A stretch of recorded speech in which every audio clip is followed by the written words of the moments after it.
Hey there, strangers. It's time for another 2 p.m. PST Twitch stream.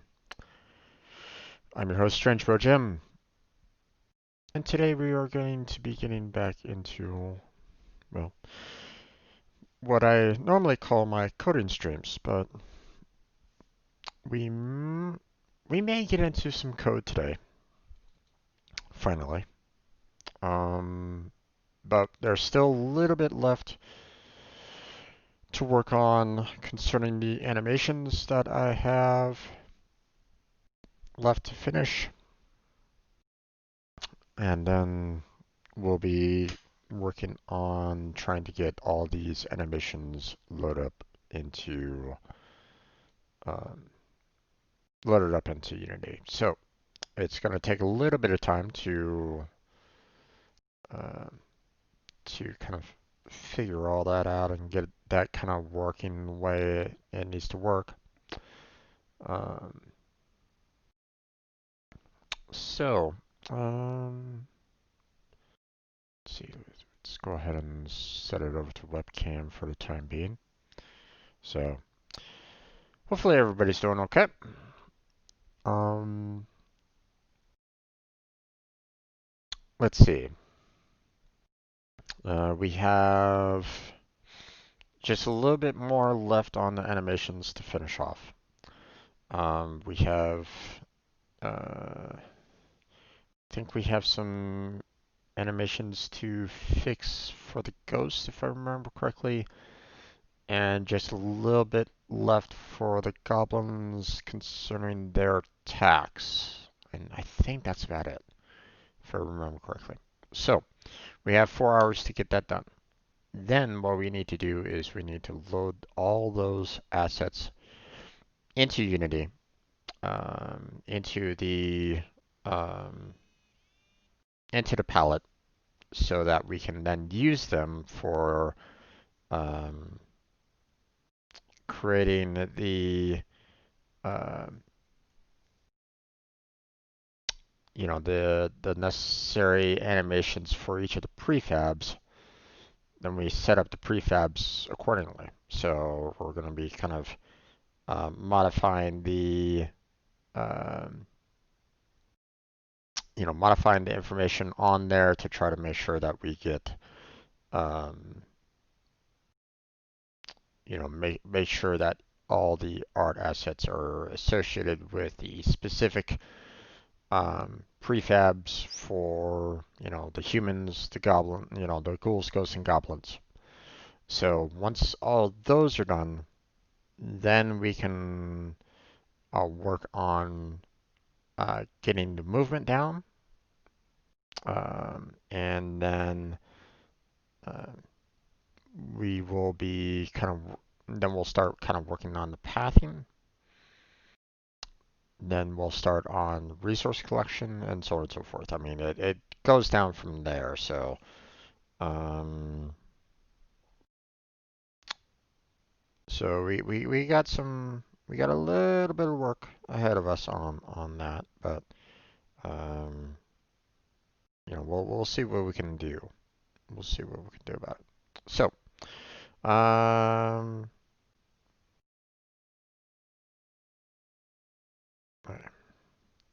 just getting my phone ready to kind of keep an eye on the chat real quick here. 1 second.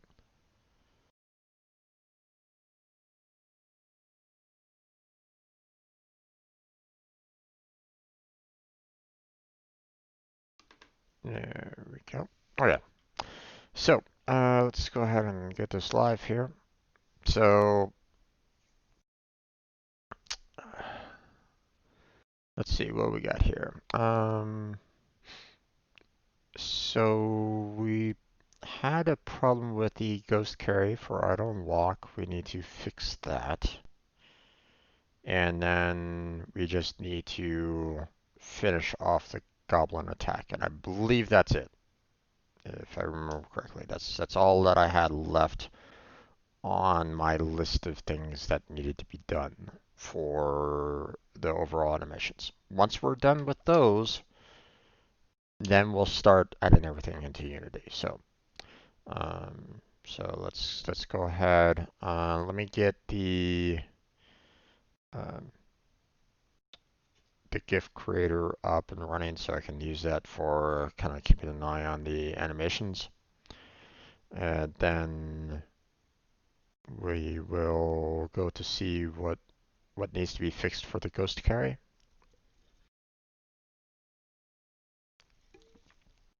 Because the goblin attack will be a little bit difficult. I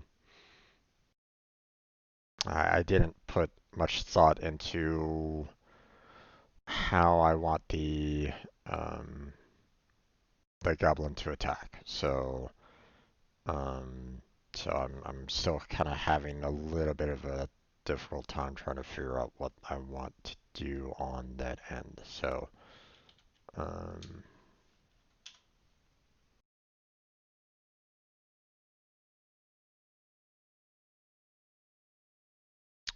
all right. So here's our little here's that one website that I like to use for kind of keeping an eye on the animations. So just if you're unaware of it. So what I like to do, let's see,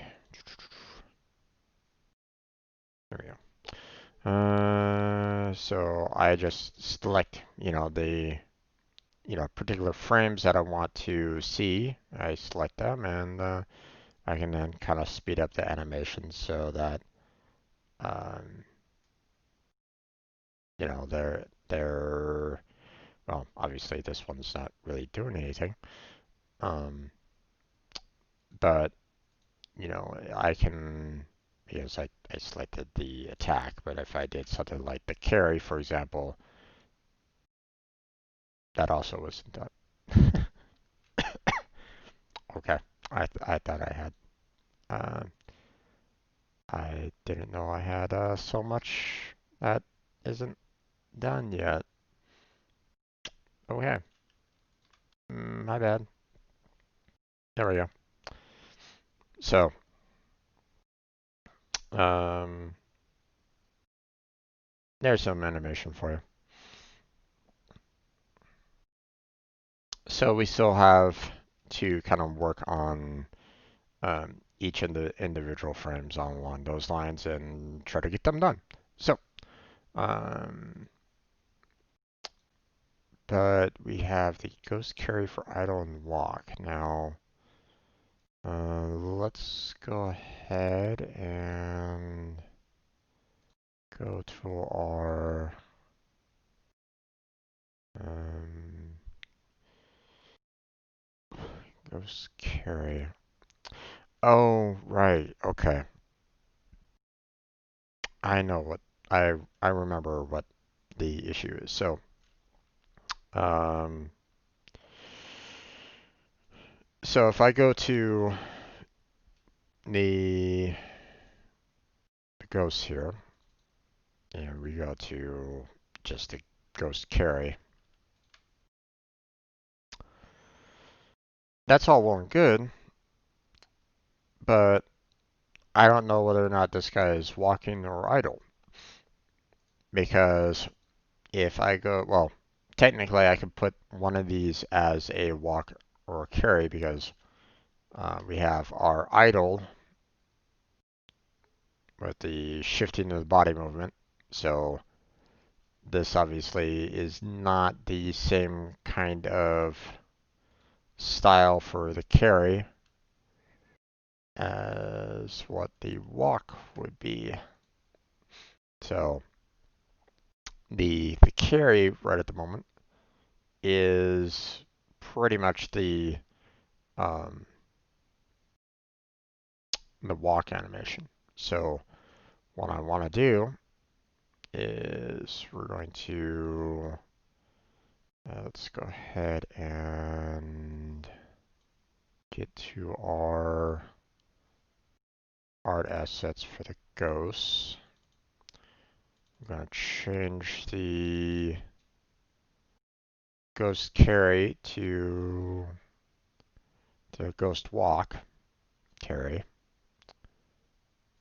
And just kind of rename these.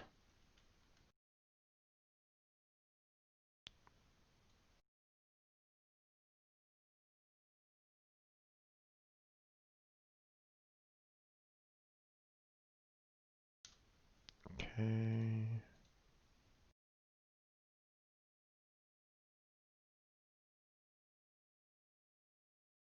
And there's that. Okay. And then we have to get the ghost idol carry. So, um, yeah, let's see. If I remember correctly, the idol was also having the particles kind of change on them as well, I think. Yeah. Okay, so I'm gonna kind of leave the particle effects here, but we are going to go ahead and open up the walk. Oh, actually, no, that's the goblin. Let's go to the ghost. I'm gonna open up these four.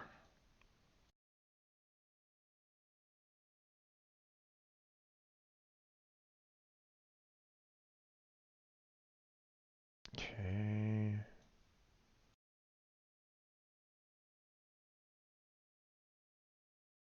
And then we are going to do the body flipping.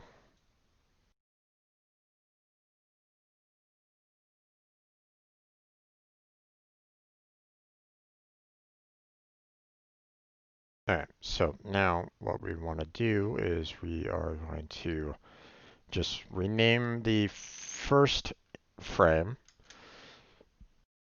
So we're gonna this basically remains the same. So this is idle.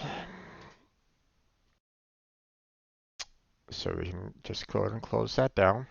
Same thing for this one. We can just go ahead and save it as um,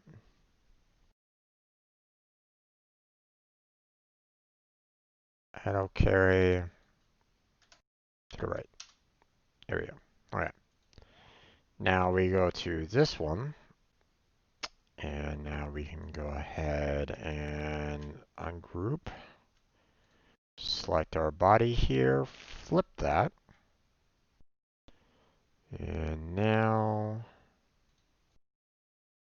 go ahead and group that back all together again. Go ahead and save as. Let's see, it is idle carry 2 to the left. And let's check to make sure we clean up.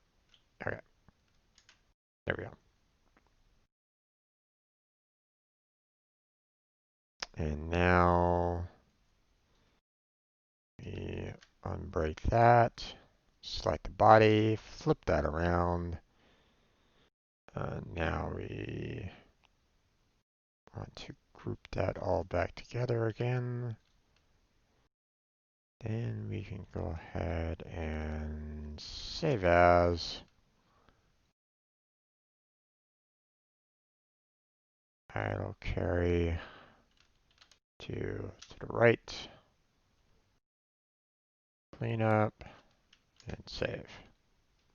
All right, so now for our ghosts here, we have the idle carry.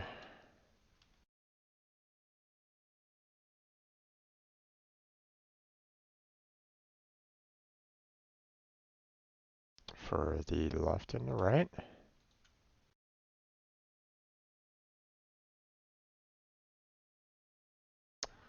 And then we just have the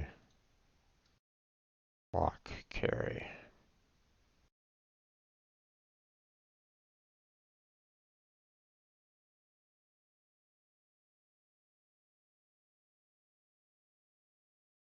Yeah.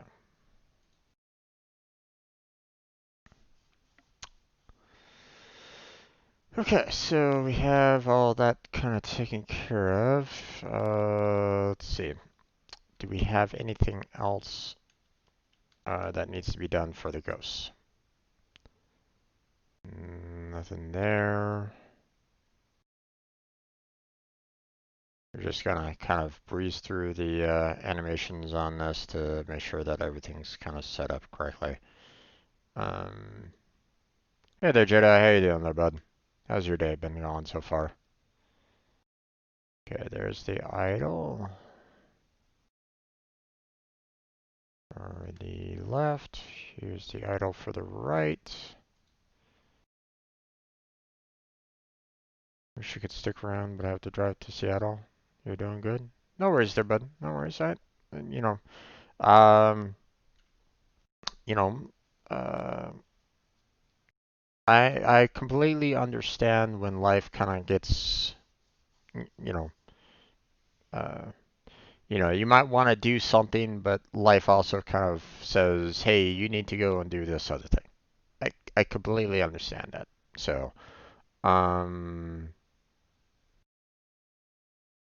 so, um, it might be, I might extend my stream a little bit longer. Just so you're aware, I'm thinking about trying to do that series that I was kind of talking about there. So, nephew's fourth birthday. Nice, nice. Well, hopefully he has a good birthday. Um, being four, well, I mean, I don't remember being four at all, to be honest. Um, I mean, I barely remember my kindergarten years. Um, but I mean, uh, birthdays can be really special. Um, so hopefully everything goes well. So I know that it can be a really tough time for little kids, especially with the pandemic and all. So um, it's I want to be able to understand it.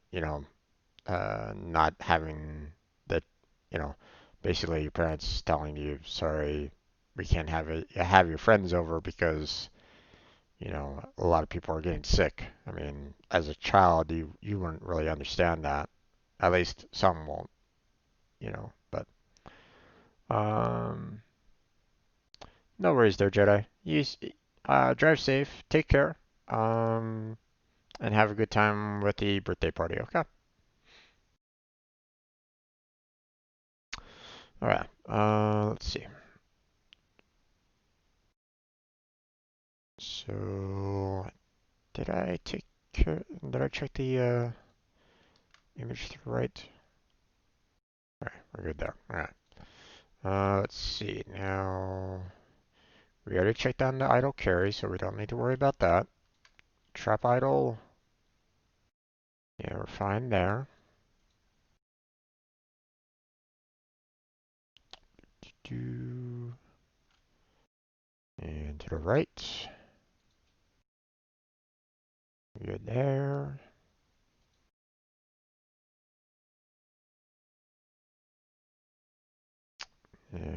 Trap walk.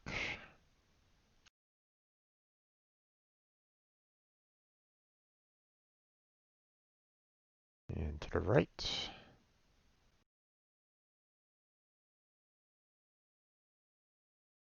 Let's see. We got regular walk.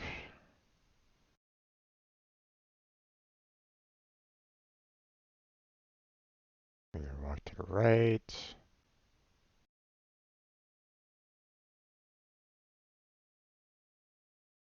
And we already confirmed the walk carry. So all the ghosts are done.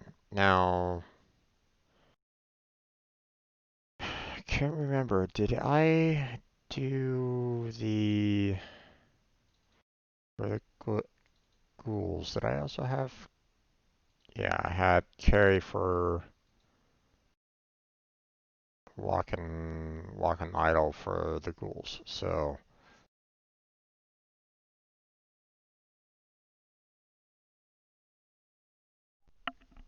I forgot to get my music started.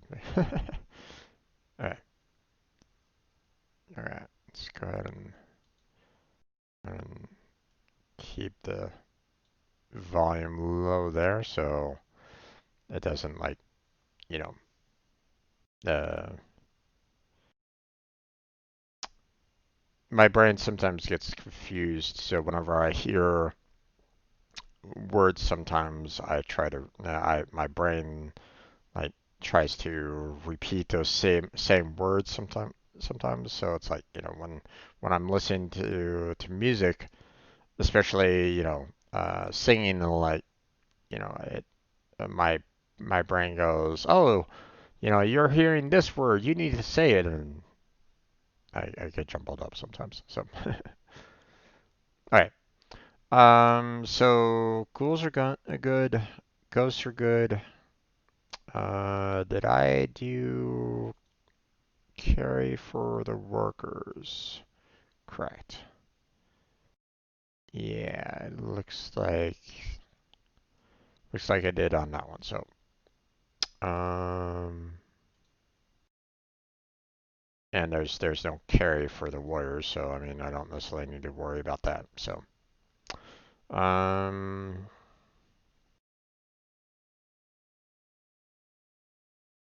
so let's see. Um,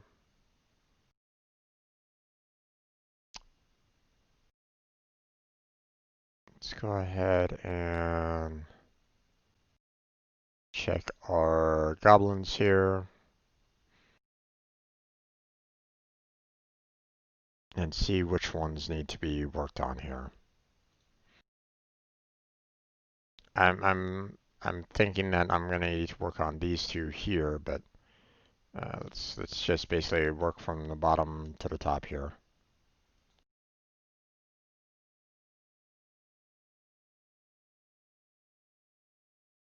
Okay, we're good there.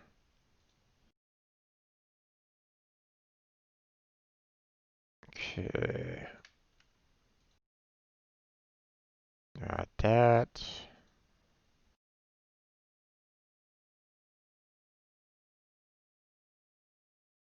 We're good there.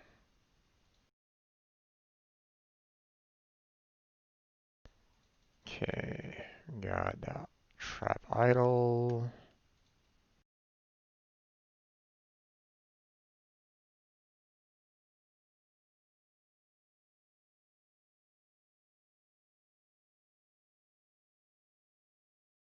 Here we go.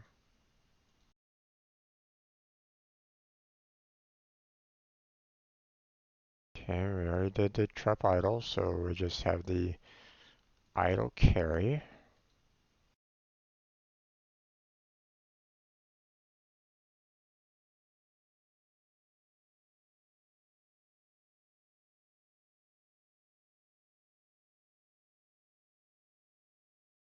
Okay.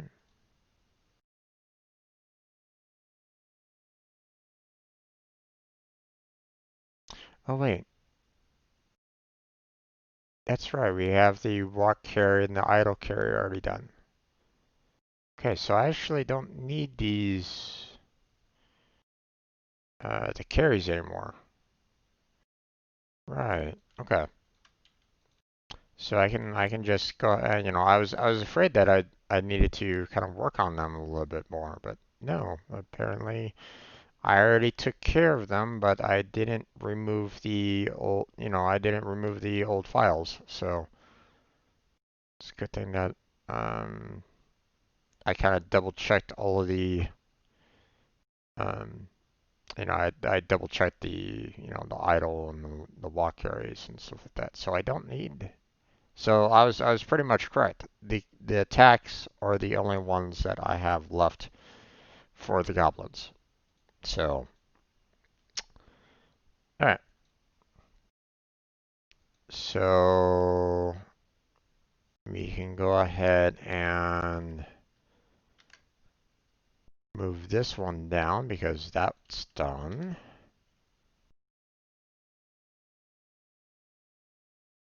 We fixed the ghost carry for idle and walk. So we just need to finish off the goblin attack. And that's it. So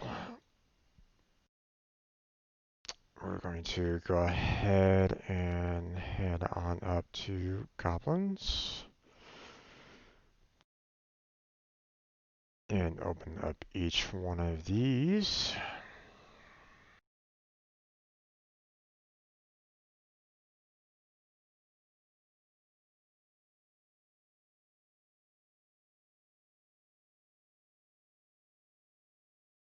Okay. Let's see. Open up the ones to the right.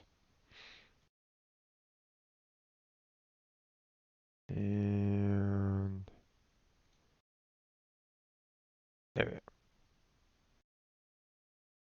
All right. So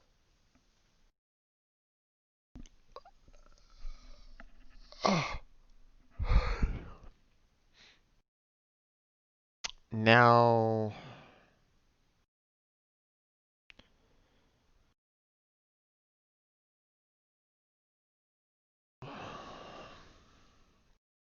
now we have to figure out how we are going to um, modify this to have like a weapon of some kind or something that will allow for me to do some form of attack.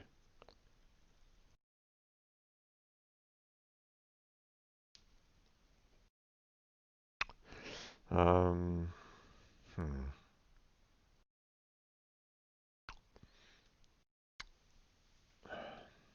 I don't want to spend I don't want to spend the entire 4 hours on this, so I'm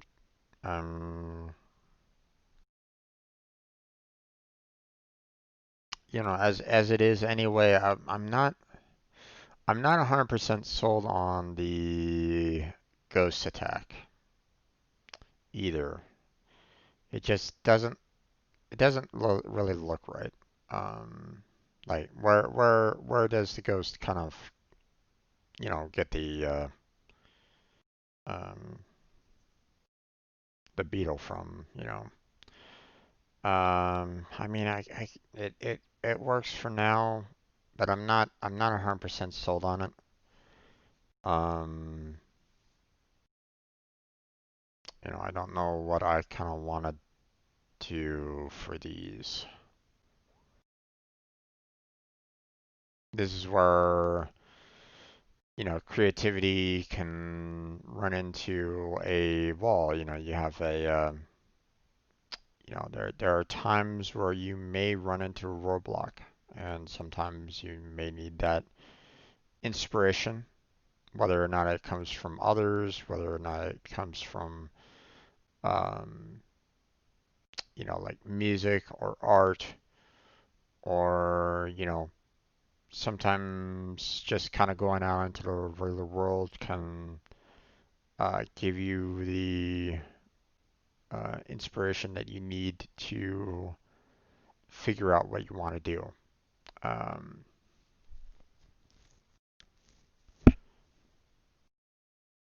so, um, question is that mm, you know, I, first objective, make sure that this kind of tries to remain in that silliness factor. Okay. I don't necessarily need this to be like a full on um I don't need this to be a full on serious game. I don't need it to be a full like horror game or anything along those lines. I'm not showing any kind of blood or guts or anything along those lines. Um and to be honest, I personally want to play a game that shows guts. I mean, blood is fine, but I really want to see the interiors of a human body. Sorry, I'm just not that into doing that. That's one of the reasons why I don't want to become a doctor at all. you know, Surgeon simulator? No, thank you. Don't want it. Don't want to see it. I want to touch that with a 10-foot pole. So, um, anything that I know everybody is like, but it's fake, Jim. Doesn't matter. I don't want to see it. You know, um, I don't need to see the person's beating heart or expanding lungs or their stomach or intestines or anything along those lines. I don't need to see it. That can stay hidden underneath the skin. That's fine for me. Just keep it there. you know. Um, but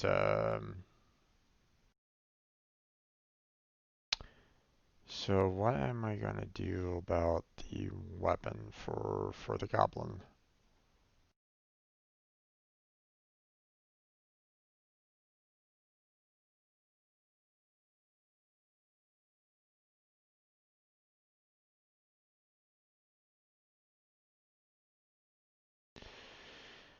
Okay. Um, so we've already done. Yeah, let me kind of um,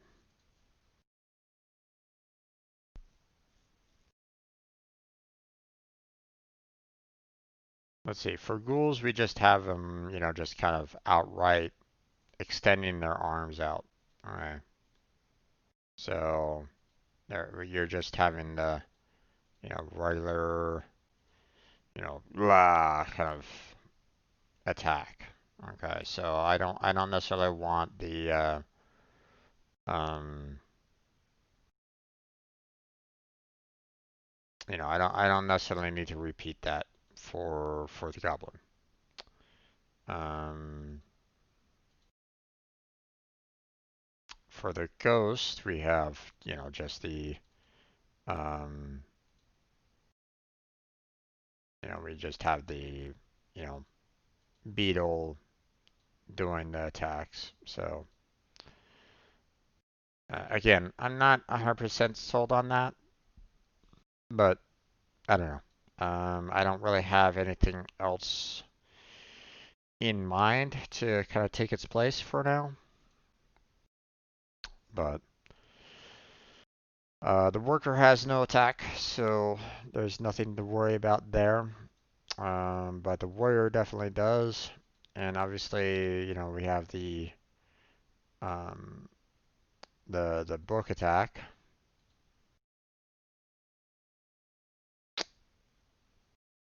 We have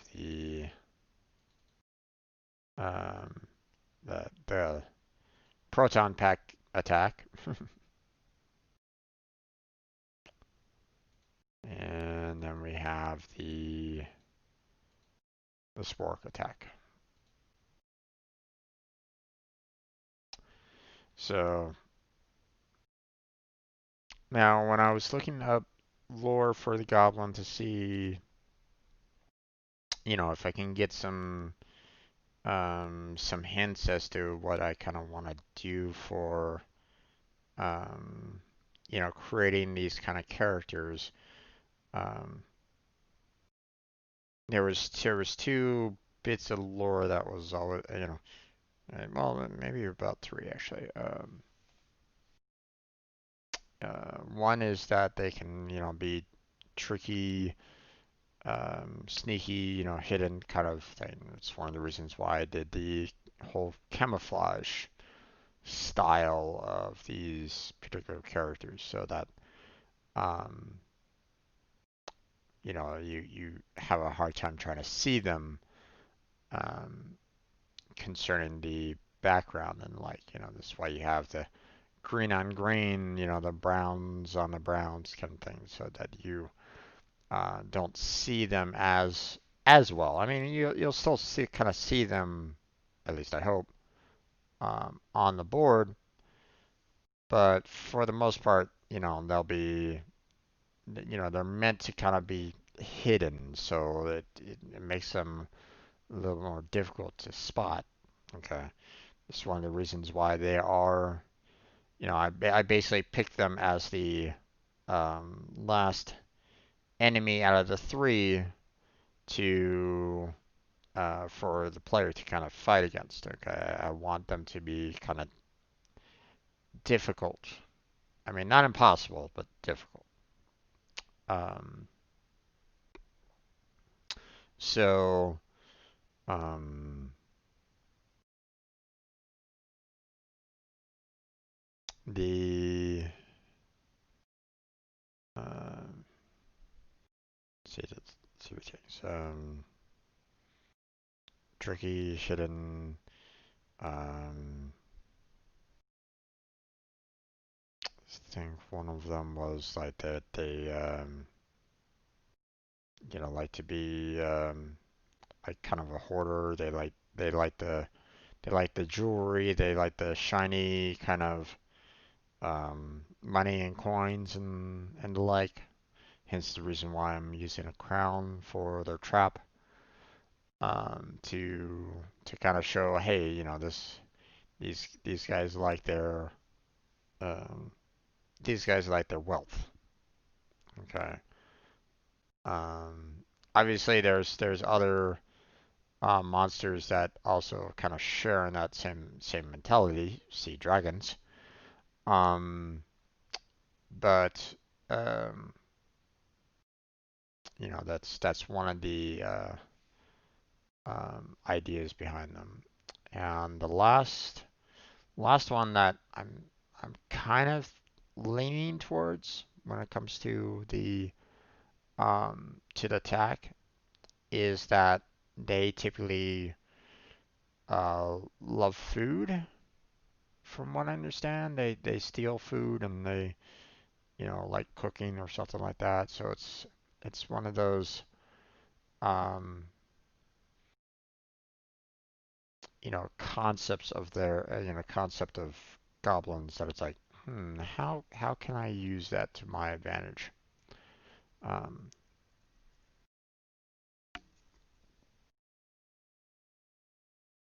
so, um,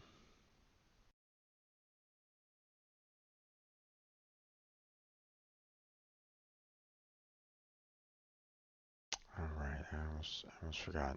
I needed to get the.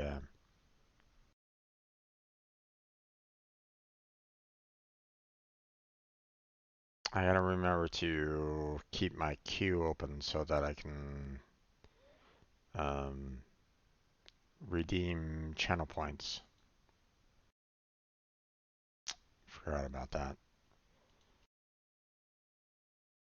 Channel points were used yesterday, and I completely forgot about um, handling that.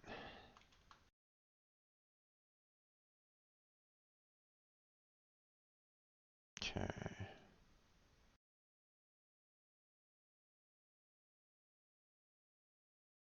Yeah. Okay.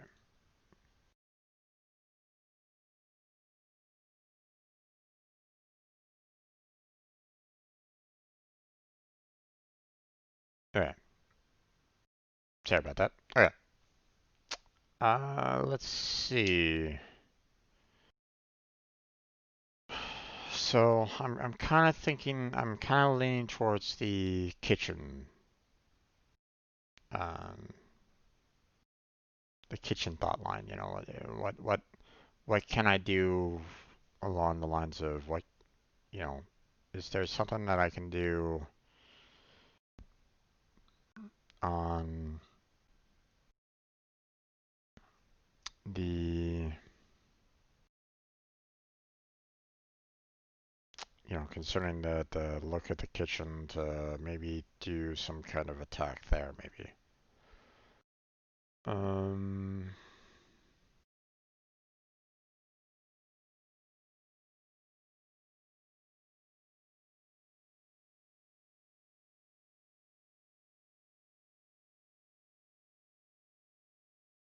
hmm.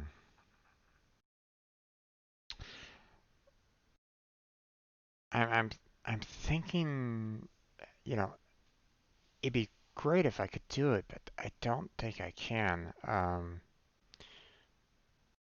One one thing that would probably be like kind of throwing this all off would be like, hey, this guy is the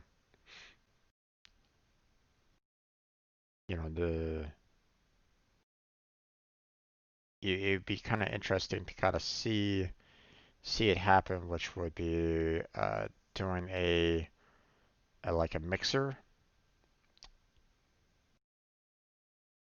but I don't know how to really draw that.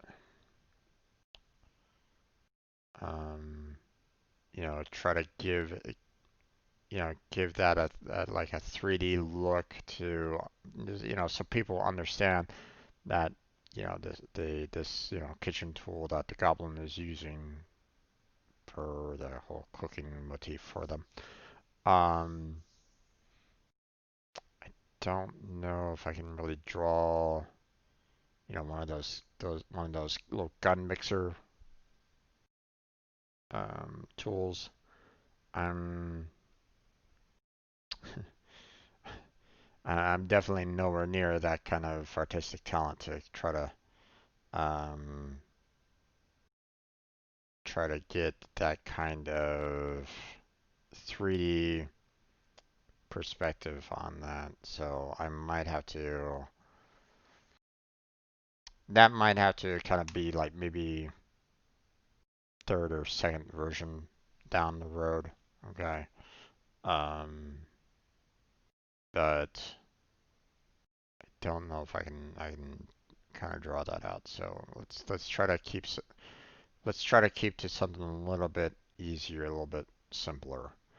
So, um, what's another thing that I can probably that I might be able to do? What's another tool that I can kind of do for for the goblin? I mean, I already got the spork, so that's something silly, and I don't necessarily want to repeat that. Um, frying pan is funny. If anyone has played the game Medieval, um, basically about the uh, brave knight that basically got killed at the very first you know arrow volley. you know, uh, People praised him for years, kind of thing afterwards, and it's like it was such a silly game. There was a you get to a particular village in the game, and the villagers have been kind of mind controlled, made into zombies or whatnot. And I was watching my friend play it, and we were laughing so hard during the whole village area because um, the the wives, the ladies that were around, they had the frying pans, and whenever they spotted you, they would go la la la la la clang. It's like the sound design was perfect. um,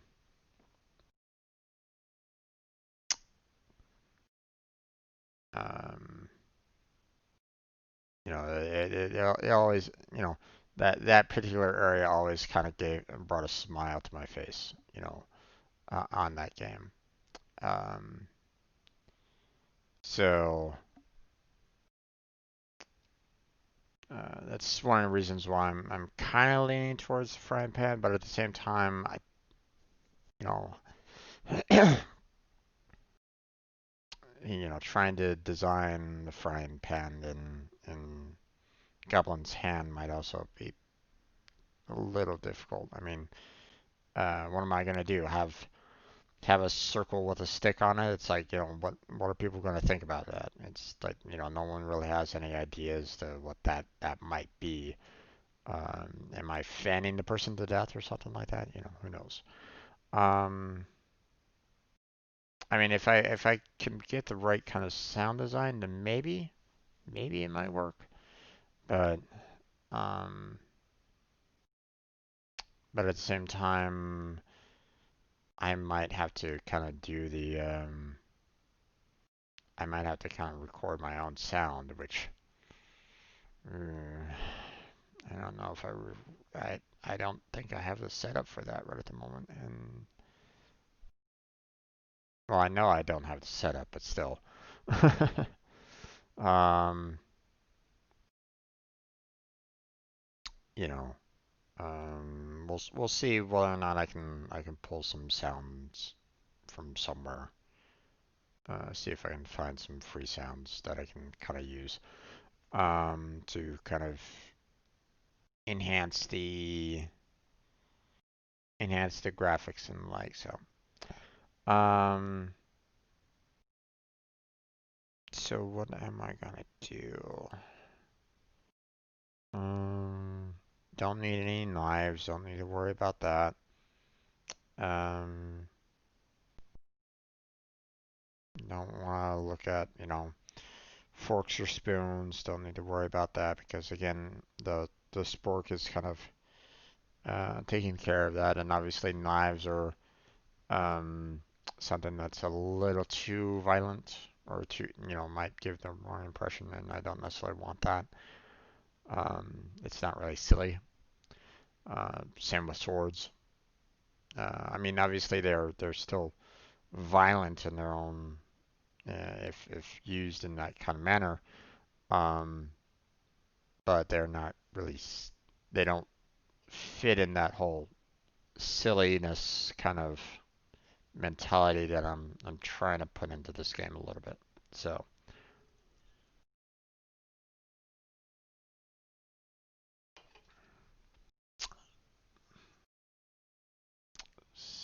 let's see.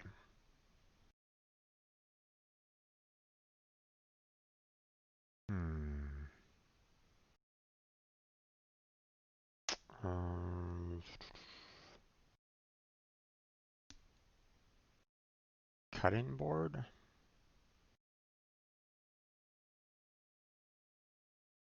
Um, hmm, I mean that's an idea.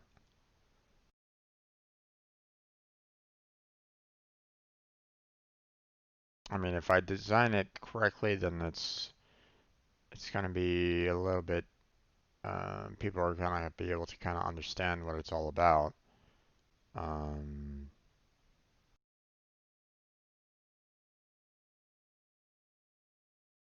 let's see. Um,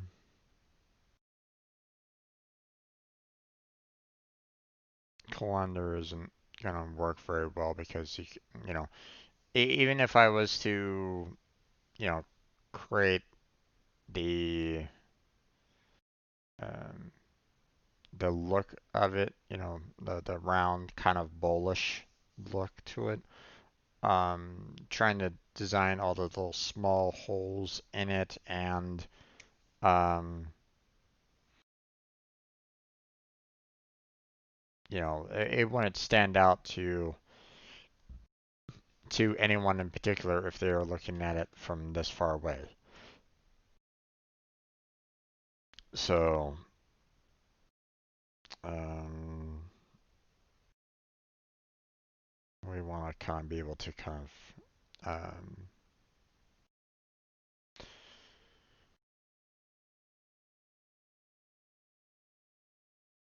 we need something that can still kind of stand out for the most part, so that people understand that hey, this is the weapon, this is their weapon. Uh, um, gosh,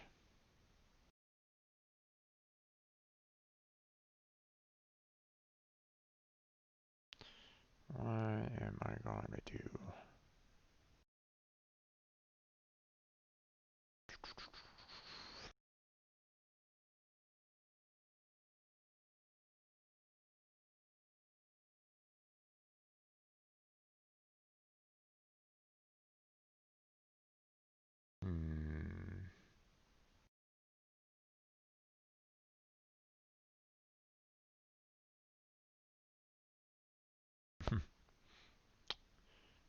He pulls out a he pulls out a refrigerator or dishwasher. Ah, no.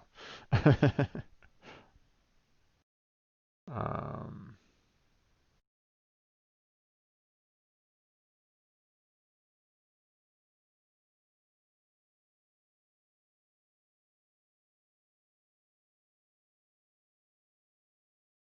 hmm.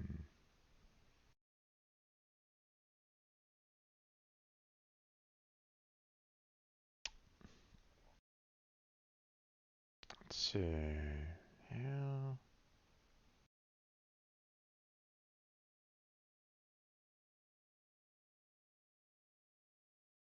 How am I going to figure this one out? What am I going to do with this?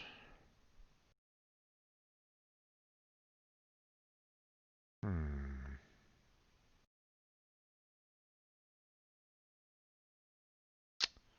What can I do? What can I use? Um, what stands out in the kitchen that I can use to be kind of silly for?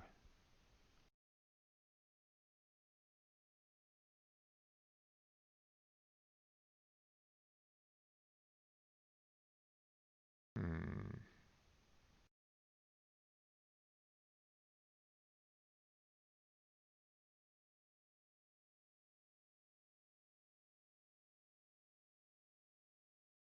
I wonder if I should do something like um, do use like food itself, like have like frozen fish or the um, one of those leg of lambs or something along those lines. Yeah, let me kind of show you what I'm talking about. So, let's see, cartoon lamb, something like this. This kind of look to it. Um, yeah, to try to um,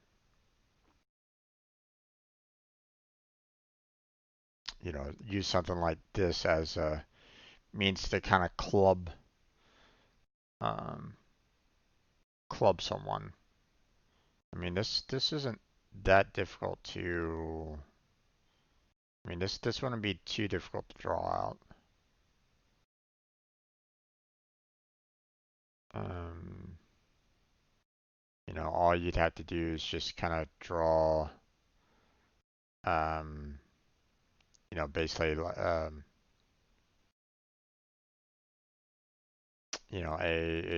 a box that has, obviously, um, a larger side and a smaller side, and then the two equal sides there. Um, and then, draw the circles in here to kind of draw the interior of it. Um, I could do something like this. Um, let's see, cartoon frozen fish. You know, I could do something along the lines of, drawing something like this and having the goblin just kind of use, fish to kind of, um, be a weapon, maybe. I don't know.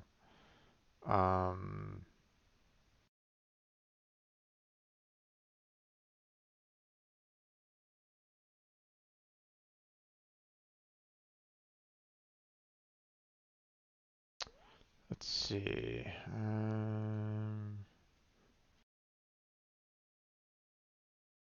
Kitchen tools.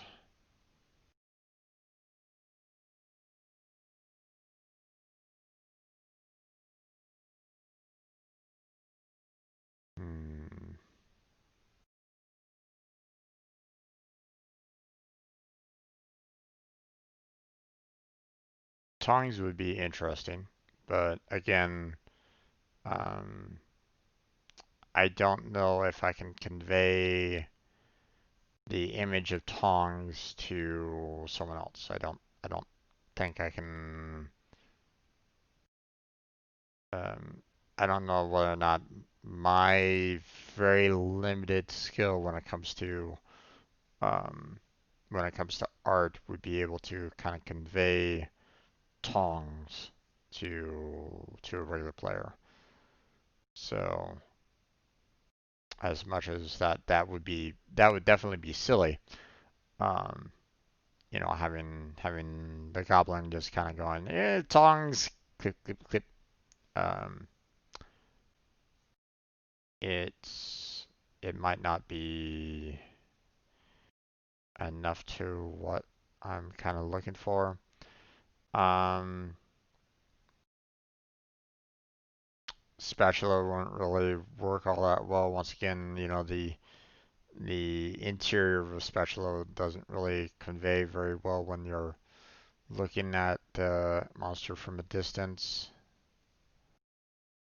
Same with like the whisk. Um,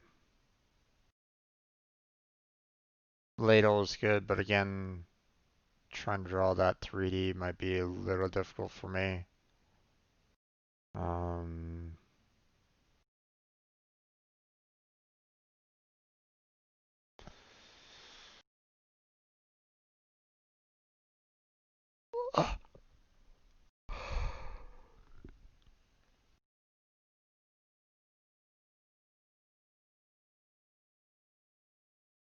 Rolling pin. That's been done quite a bit, so think that might be a little overdone in my particular opinion. Again, this little grill fork that might be a little too on point. So no pun intended. Um, for outright violence, not nearly silly enough. Um, so this is what I mean by the cutting board. So, something like this. You have the handle with like a little um, circle at the inside the handle that I would just kind of draw obviously, and then of course you have the large cooking board and kind of use that as the um, for hitting the wires and the like. Um, Ladle would be fun, but again, artistic ability, don't know if I can really do that. Um,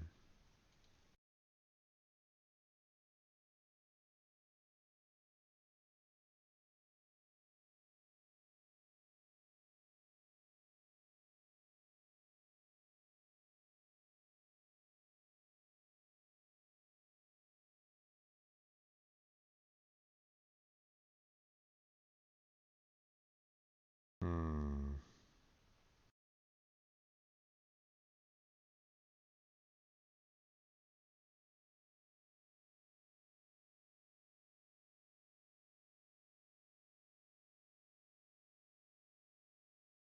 let's see.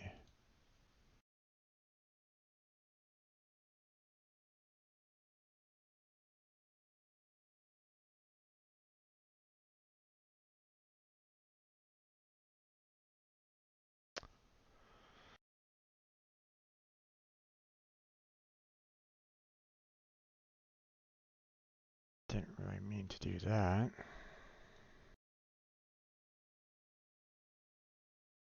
Oh well, not that it really matters all that much.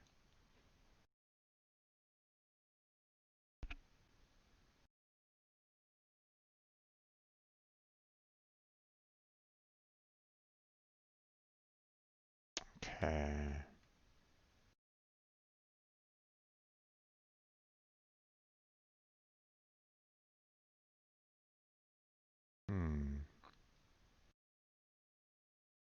See, this is what I'm talking about by the, the mixer hand tool.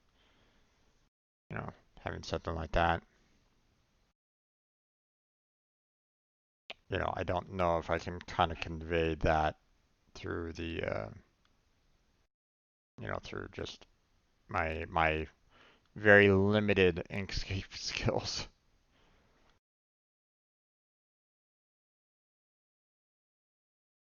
I mean, I guess I could probably try, but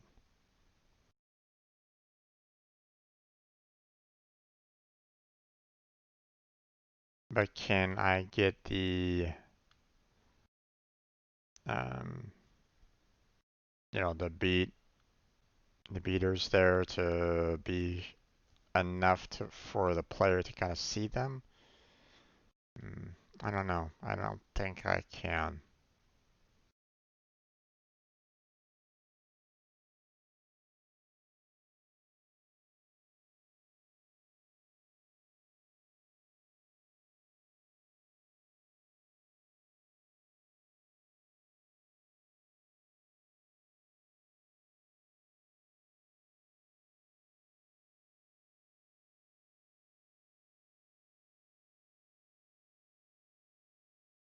So, Colender would be kind of funny to use, but again, can't use um,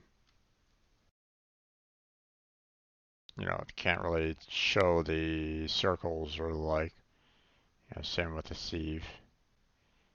Can opener, you know, people are gonna wonder what the heck that's all about, so nothing I can do about that. Ladle might be a little too difficult to kind of draw. So, or at least convey the 3D um, to the player. So yeah, I'm kind of leaning more and more towards the to the cutting board. Don't really see anything else that really kind of stands out to me as to, you know, um,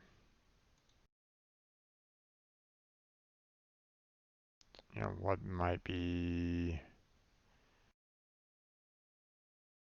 useful or something that is, people that can kind of look at it and go, oh yeah, okay, that's what he's kind of trying to go for. I mean, obviously, if I had you know, a talented artist on this project, then I wouldn't necessarily need to worry about it. I just need to kind of just make sure that it's kind of thrown onto um, each of these individuals. But yeah, don't really have that. So I'm kind of I'm again just kind of leaning towards the cutting board. So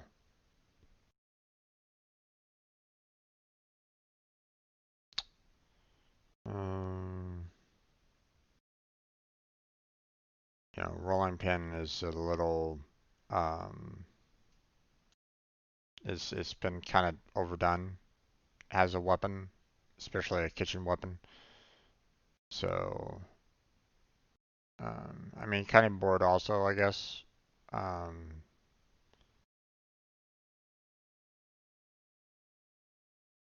but not as much as the rolling pin. At least in my particular opinion. Um, yeah, can't really do anything with the knives or anything along those lines. Pots, yeah, no.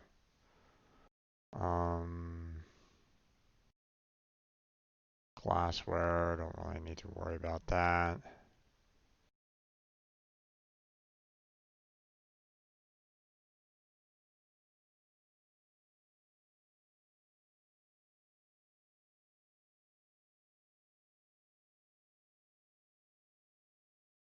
Hmm.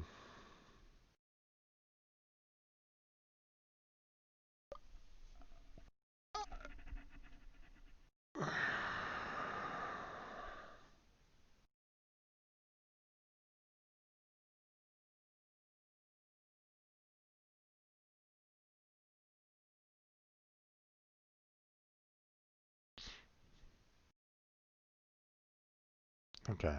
I think I'm gonna need to just uh, accept that I'm just gonna need to kind of just go for the to the cutting board. I think that's pretty much where I'm kind of left with on this. There's nothing here that I'm feeling all that comfortable with on drawing, or has that silliness factor in it. Um, so we'll just kind of have to hold off on some of these ideas that I have. Um, I can probably maybe put a little uh, future weapons.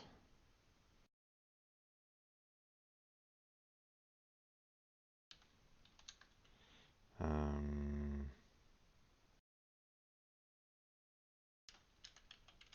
electronic mixer.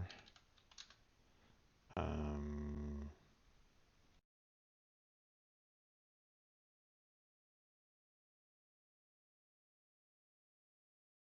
Disk. Um, Ladle.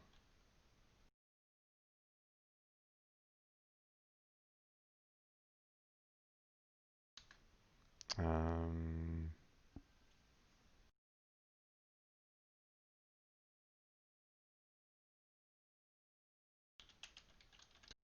Frying pan.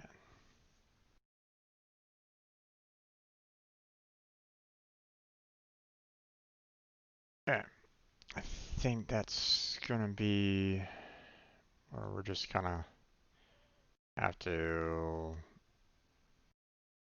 figure out what we kind of want to do with that. So let's see. Cutting board.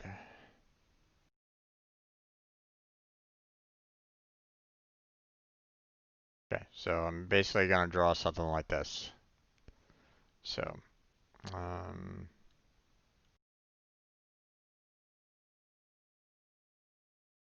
hmm,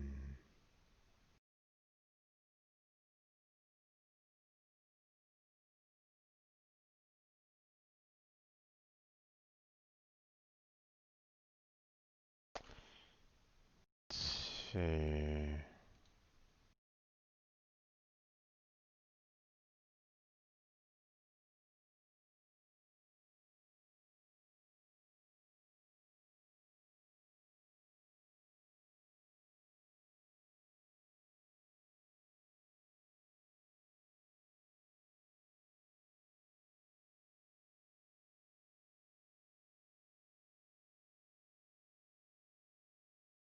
Hmm.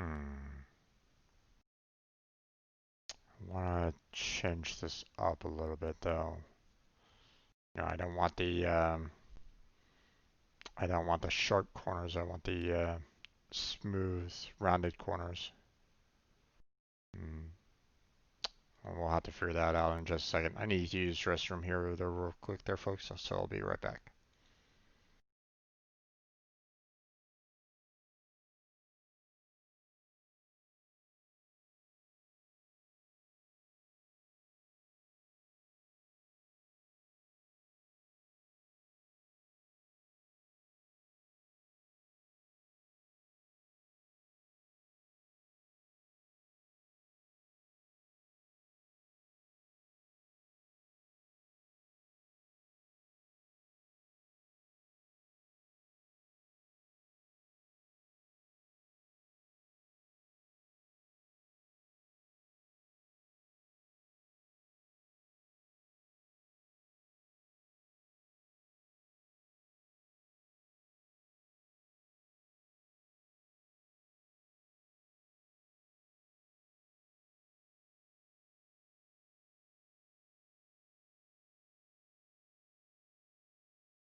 Okay, sorry about the wait there, folks.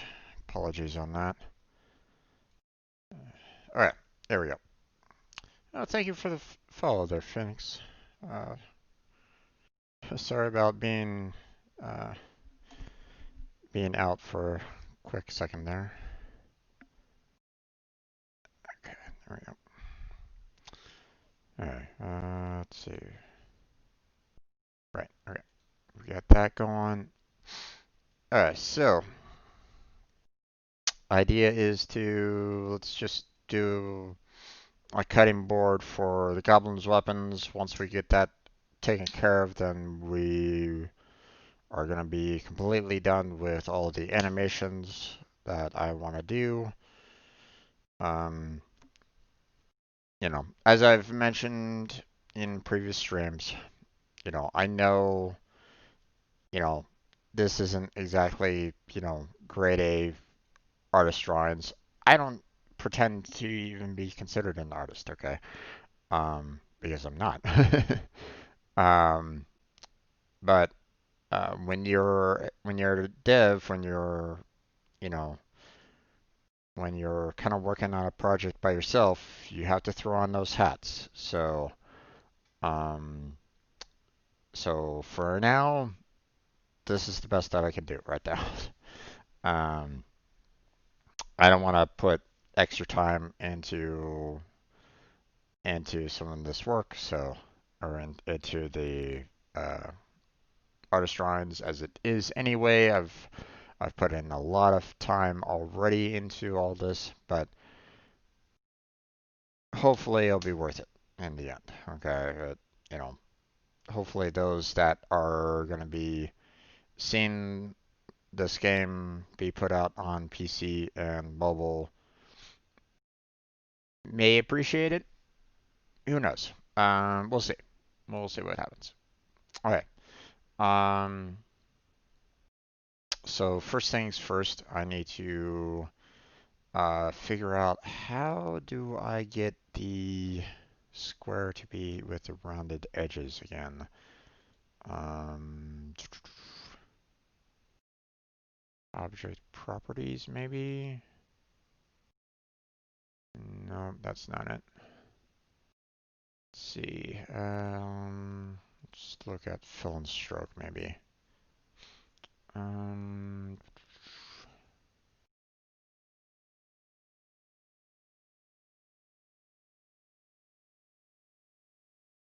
hmm. Gradient, radial gradient, mesh gradient, pattern, paint. Hmm.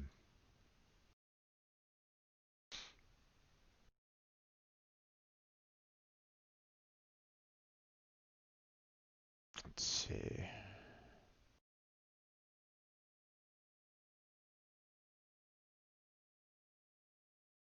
Hmm. Well, maybe this is what I need round cap, but it's not changing it directly. It's it's not quite what I'm looking for here.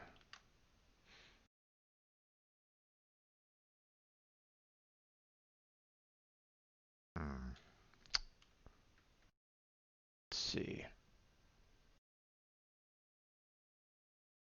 Don't need to create any 3D boxes or anything along those lines. I just need to change the square, or in this case, a rectangle into something with curved edges. So, um,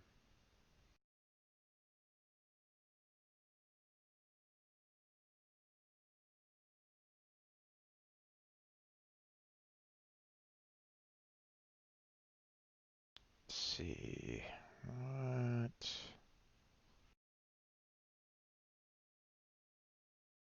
I can't seem to change the values here. There has to be some way of doing it. I mean, at least I've seen other programs that allow for you to have the corners with, curve other, versus the sharp corners. Um,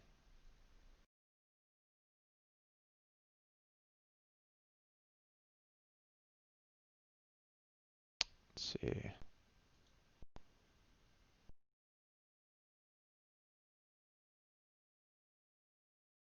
Hmm.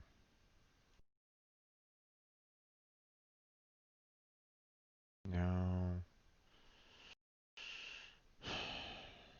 Let's see. Object.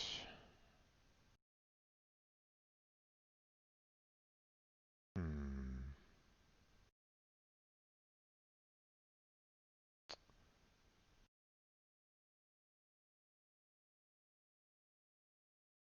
Okay, I'm not really seeing anything that stands out directly um, in Inkscape concerning uh, the corners.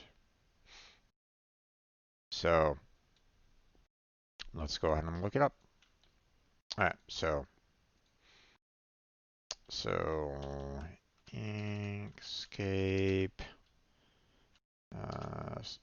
square rounded corners. There we go. Let's see.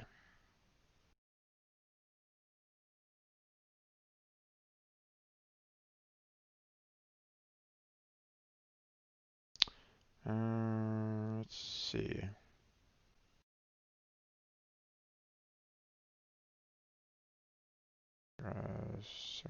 Point as center. Um,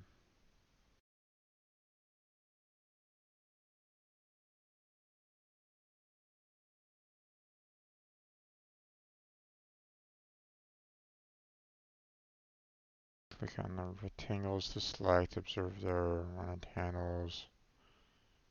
Um,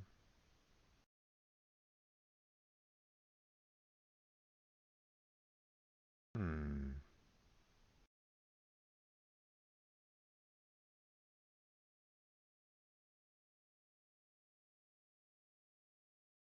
Uh,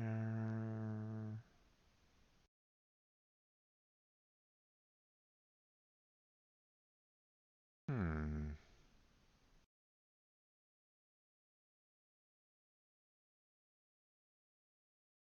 Grab one of them and drag down. What does it mean by that? Oh, okay. There's the rounded corners.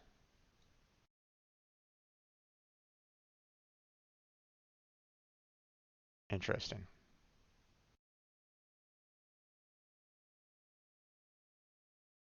Alright. Um, so there is our, rounded cutting board. I should probably just go ahead and change the size of it here. Let's see.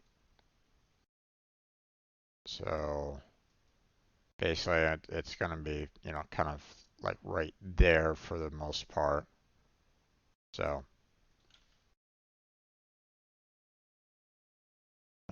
now we need to kind of draw in the handle there. Um, so first off, uh, we're gonna do,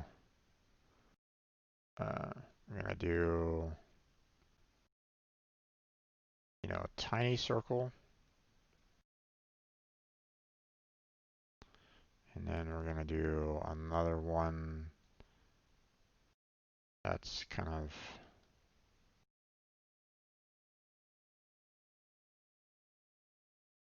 a larger size of it. So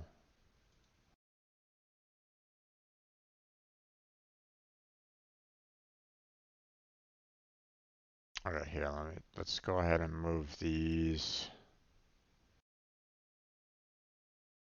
up here.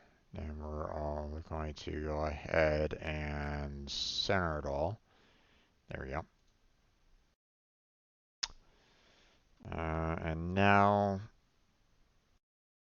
we need to kind of draw in this kind of connector from um, we kind of need to kind of create our um, connecting piece on that. I should probably consider making these smaller overall. So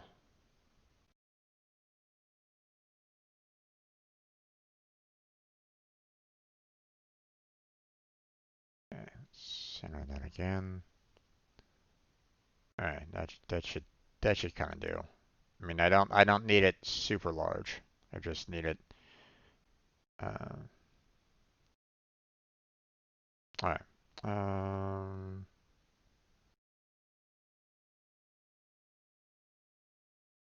Okay, first off, let's go ahead and get some color going on this.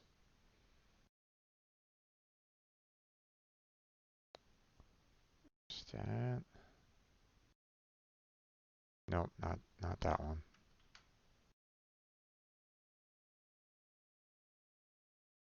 There we go. And then we take the center.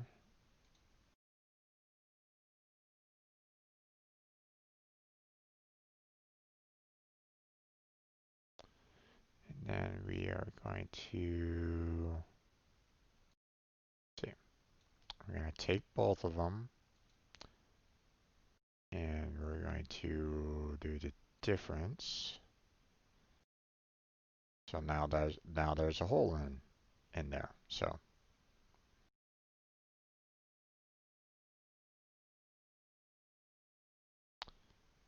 if I was to take that and like move it over everything, then we'll have, basically the hole right in the center, which is exactly what I want anyway. So yeah. Now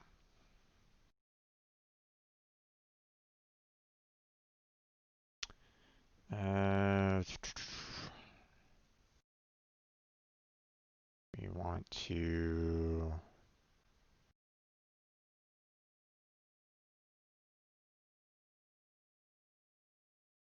what the oh, it still has that going. So all right.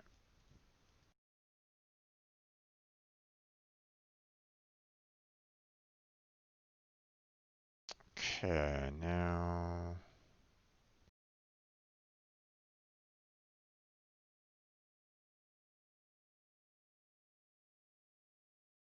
if I do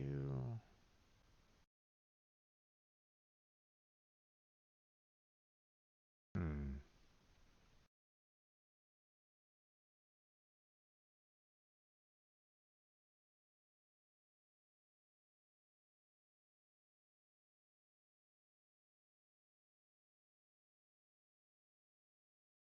hmm actually I want the cusp to kind of lock there, but it's not really doing that, which is kind of unfortunate.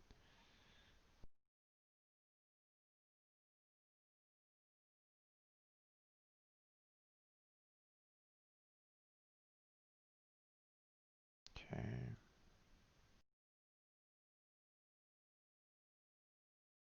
Hmm.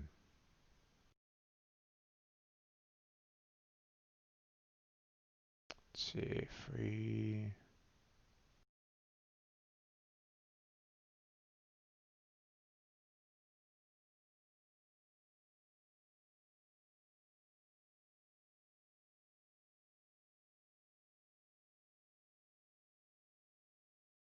hmm.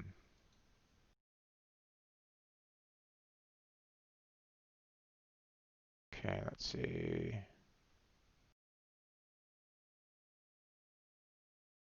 There we go.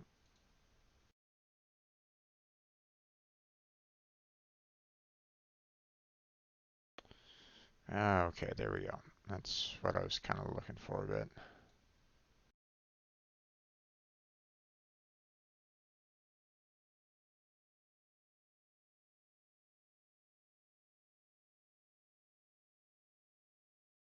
Hmm.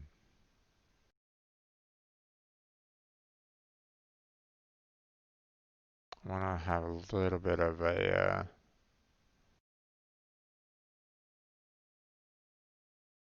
you know, as it kind of comes on in a little bit.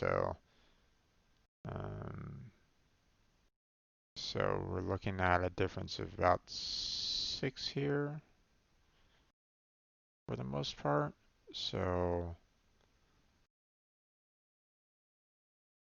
so if we move that into that point right there, that should be pretty much kind of the same amount at distance for the most part, I would imagine. Although I could probably just go ahead and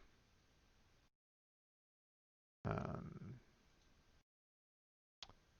let's see, let's go ahead and make that there. I'll do this, and then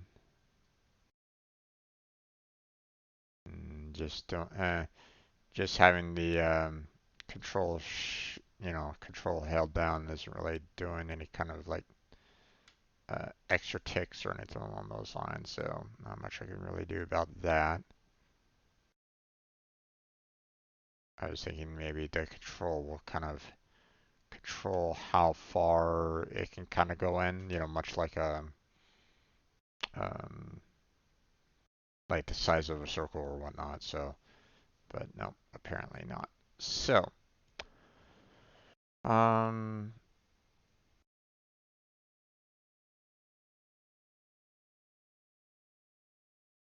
okay, so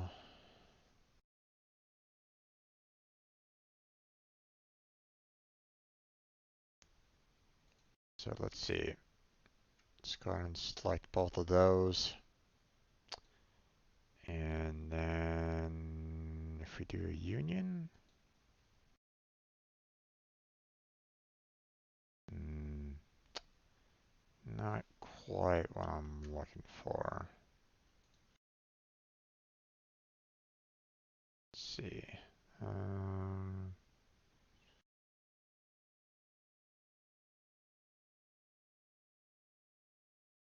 oh,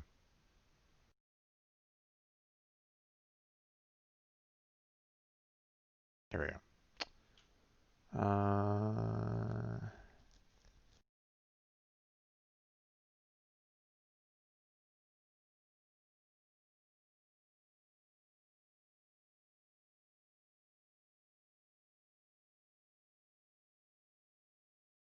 Nope.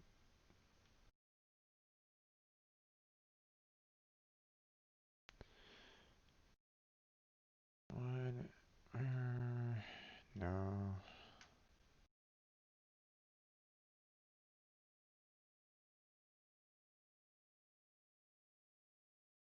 Trying to figure out what would be the best when it comes to this, if there is even um,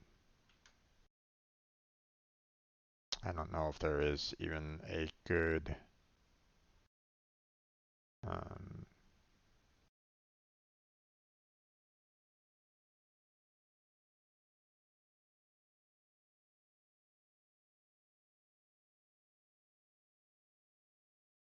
hmm,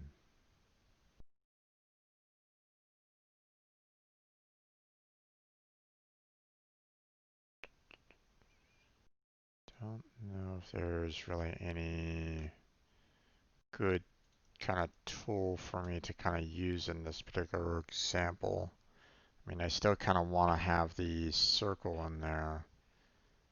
Um,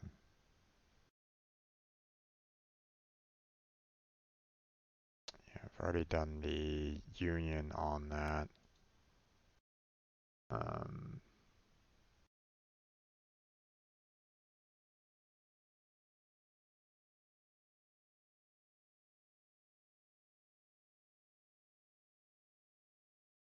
There, I'm gonna copy that.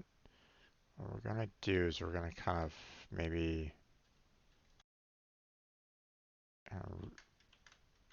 we're gonna kind of go back, undo a lot of the work that I was kind of doing with this.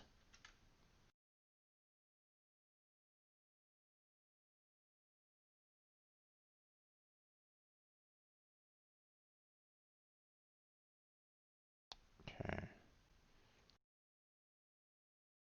Let's see, hold on.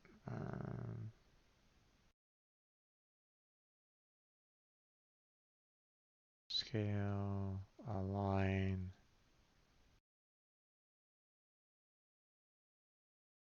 do.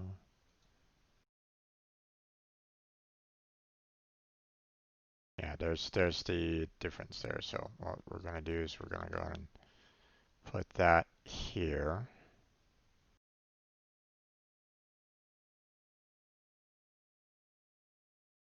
Okay, so if we do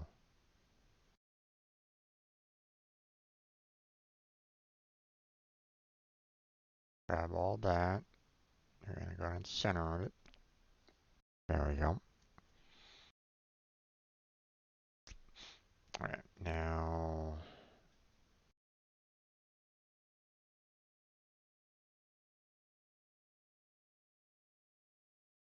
okay.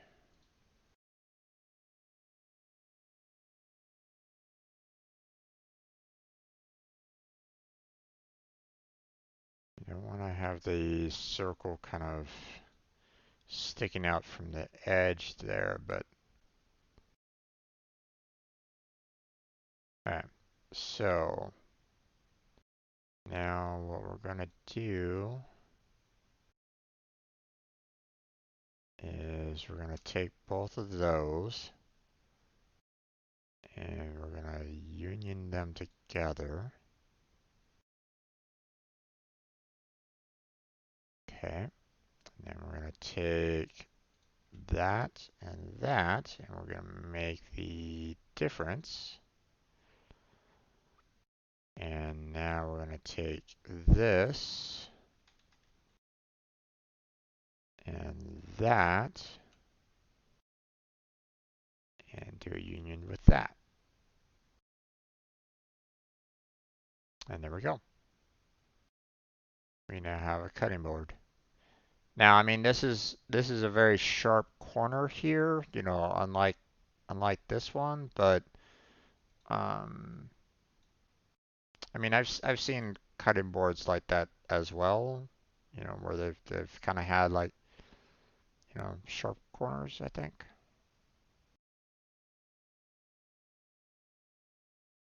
Maybe not always. But to be honest, I really don't want to waste too much time trying to smooth out the corners there. I just don't want to deal with that. So, um, I've pretty much done what I kind of wanted to do with this. Um, so now what we're going to do is we're going to go ahead and angle this.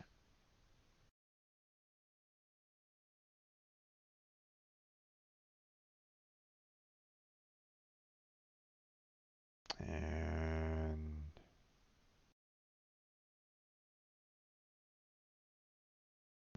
let's go ahead and remove that.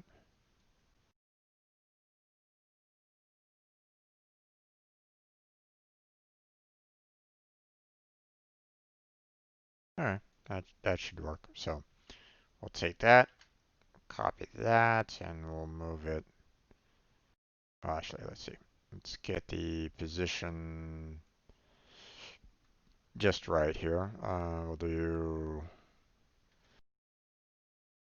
38 there, and then we'll do 26 there. So 38, and then 26.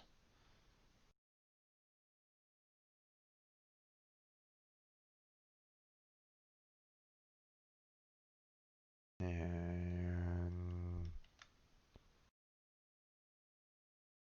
28 and 26. All right. So we have our cutting board added in. So now what we do is um, we're going to go ahead and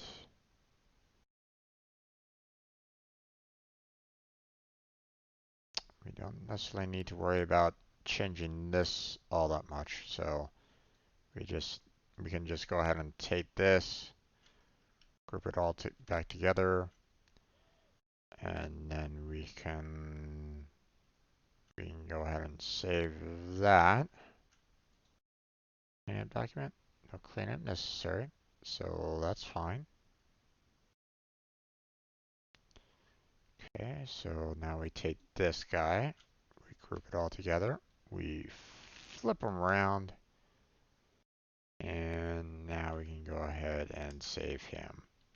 Cleanup document, no cleanup necessary. Okay, so both of these guys are good. We don't need to worry about that whatsoever on these guys. Um,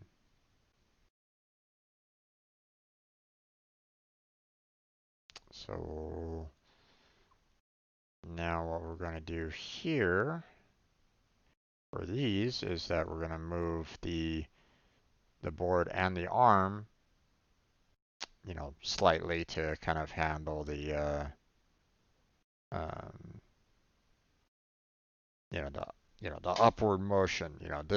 The first image is basically him doing the like the downstroke kind of thing. So we need the upper attack angle.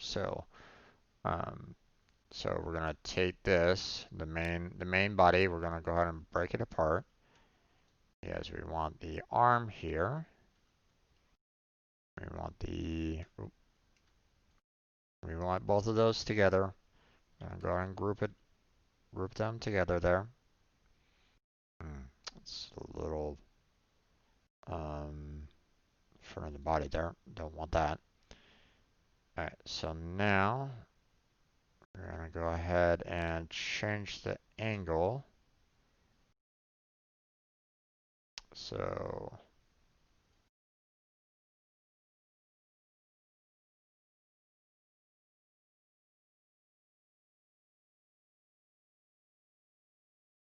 no, that's kind of interesting, the fact that it's behind the other eye there.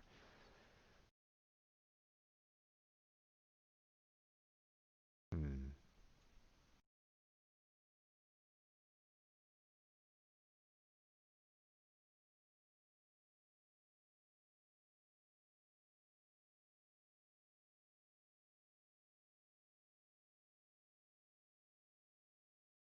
Okay, let's see. Let's go ahead and that looks decent enough. So let's do 53 and 16. So now we just go ahead and take all that. We group that all back together again. We go ahead and save it. Cleanup document. No cleanup necessary, so we should be good there. Let's go ahead and break this all apart again. We're going to go ahead and copy this because I have it at the right angle that I want there. So we're going to go ahead and paste it there. We're going to break the body apart. We're going to go ahead and remove both of these because I don't really need them. We're going to go ahead and select this guy. We're going to add, move it to the position that we had before. So 53 and 16. So change the layering. So now it's behind everything again. So now we go ahead and take all this. We go ahead and group that all back together again. Let's see. We don't need to, and we've already kind of saved this, so we're good there. So what we're going to do now is we're going to take this guy, we're going to flip him around, And then we can go ahead and save, clean up, no cleanup necessary, so it should be good now. So let's go ahead and verify that real quick. So GIF maker.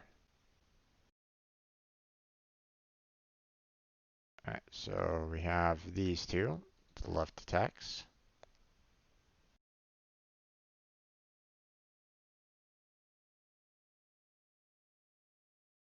Okay, I don't really see any major problems with this.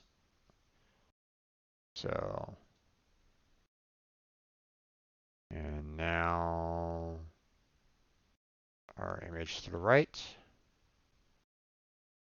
Oh, see, now we're having a problem with this one. So that's not what we need to see happen here. So let's go ahead and move on back there. So we need to fix the Goblin attacking to the right.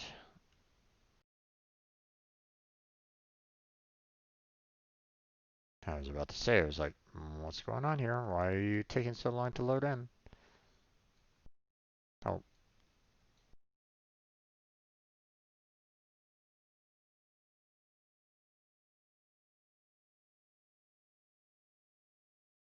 I'd like to be able to kind of control this here.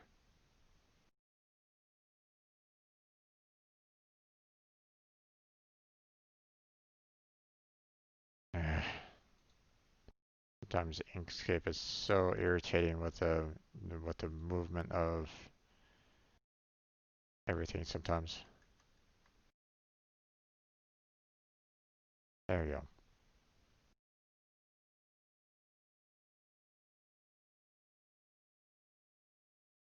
Alright, we have that one. Let's open up the other one.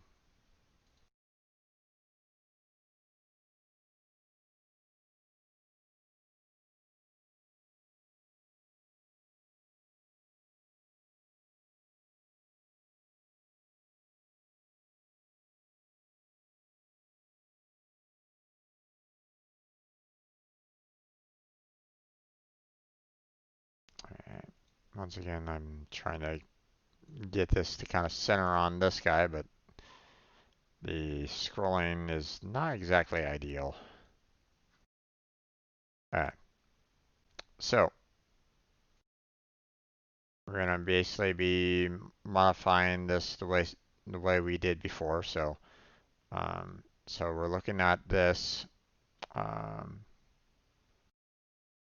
okay, we apparently have a position here 53 and 16, and this one is 35 and 26. So you can definitely see that there's a slight problem along those lines.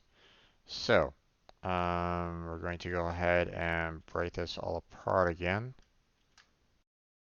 We're going to get the body.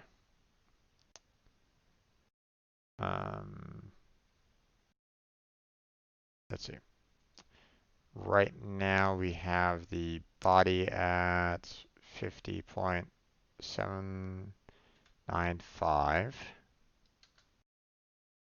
So let's go ahead and center him, and now we have a position of 56.053. So let's go ahead and get our calculator out here real quick.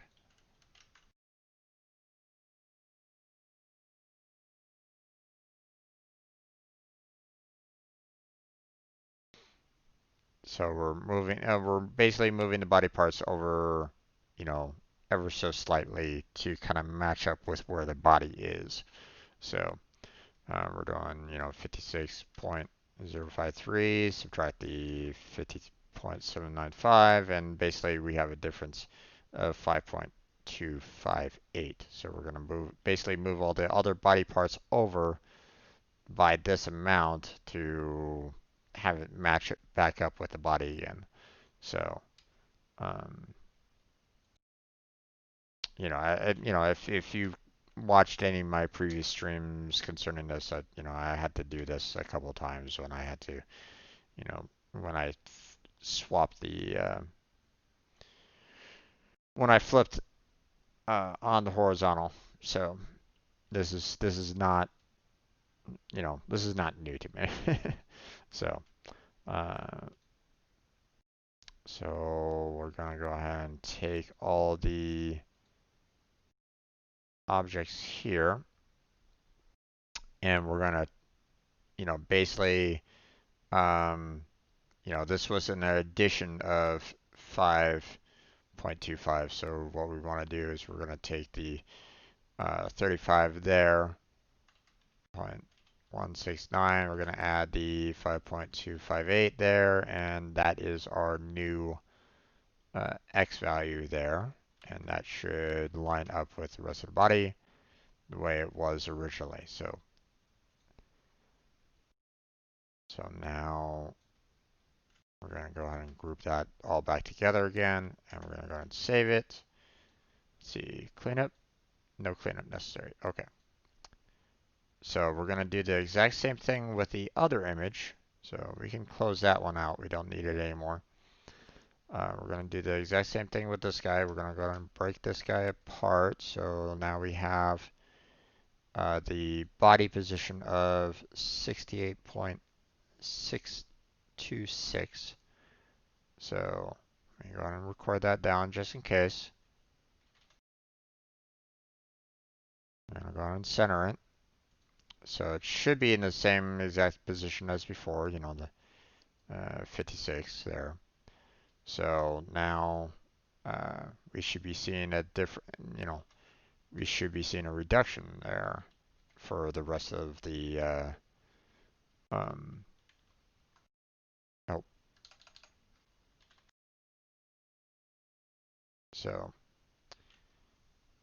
so we need to kind of move everything um, back 12.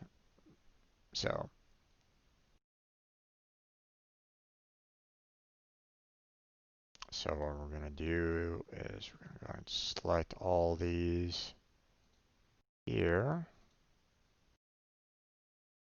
And then we're going to basically add, or no, we're gonna subtract that 12. So we're gonna be looking at 53 minus the 12.573, and same value as before. So I mean, oh well. But so there's that. Now everything's kind of fixed. So now we can go ahead and take this again. We can group that back up, save it, cleanup. No cleanup necessary. So now we can go ahead and close that down again. Okay, don't need these values. Don't need them anymore. So now we can go back here and we can verify that the animation is indeed fixed. There we go. So, uh,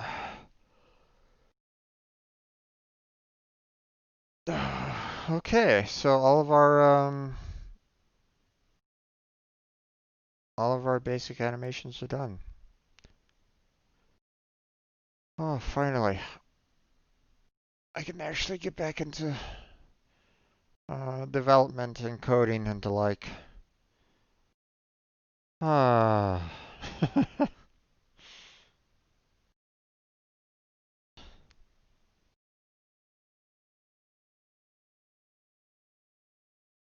Alright.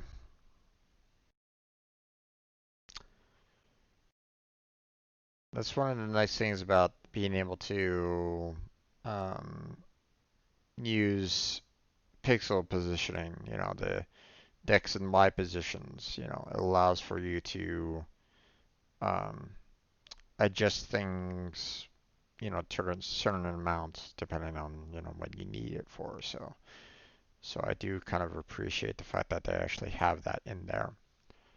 So all right, so we don't really need to worry about any kind of animation or anything along those lines. Now, um, this is you know, I really do appreciate this site here. It really helped me out with the animations. Um, even though I didn't actually create any kind of GIFs or anything along those lines, it really did help me out. Um, so I really do kind of appreciate um, you know, the simplicity of this and the like. Um, So yeah, I mean, obviously, if you want to make your own gifts and the like, obviously, you know, check out this because it seems um, it seems fairly easy to use overall. Okay, so um, obviously, I didn't create any myself. I didn't really need to, but um, but this was a handy tool for me trying to fix my animations. So. Took me a little bit of time to try to find what a good one to use. So, but this this was nice. Okay, it allowed for me to kind of see the animations, to kind of speed up the animations to see where there might have been any kind of additional problems. Otherwise, I would have uploaded all these images into Unity and found out the problem like right there in Unity, and it's like, oh no. So, um, you know, best to kind of check your work there, folks. So, um,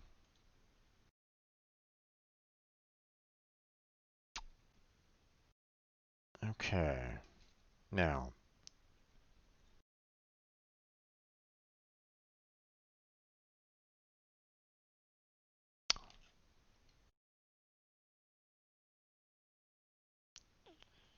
we can go ahead and take all that, and it is a problem no longer.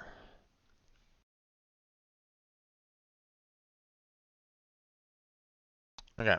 Again, um, there's still some potential issues that I can still kind of face for these images. Okay. Um,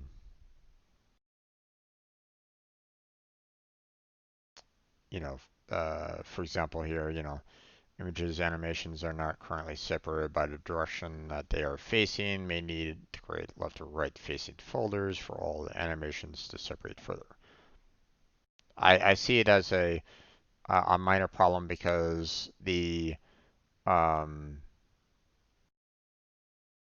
Unity should be able to handle, when you put all these images into the palette anyway, you're still gonna have to kind of worry about, the just kind of separating them out the way you want it to and selecting which ones that you want to use. So I'm not gonna really see that as a major problem, okay, right at this point. But you never know. Um, if uh, if you do get like a full-on artist though trying to work for you on drawing these images, and like you may want to have these separate folders so they can basically say, these images are for, walking to the left or something along those lines. Okay, you may want to try to do this separation out on that. You know, um, let's see, scared animation for Holy Book and gun arm is slightly moving during animation.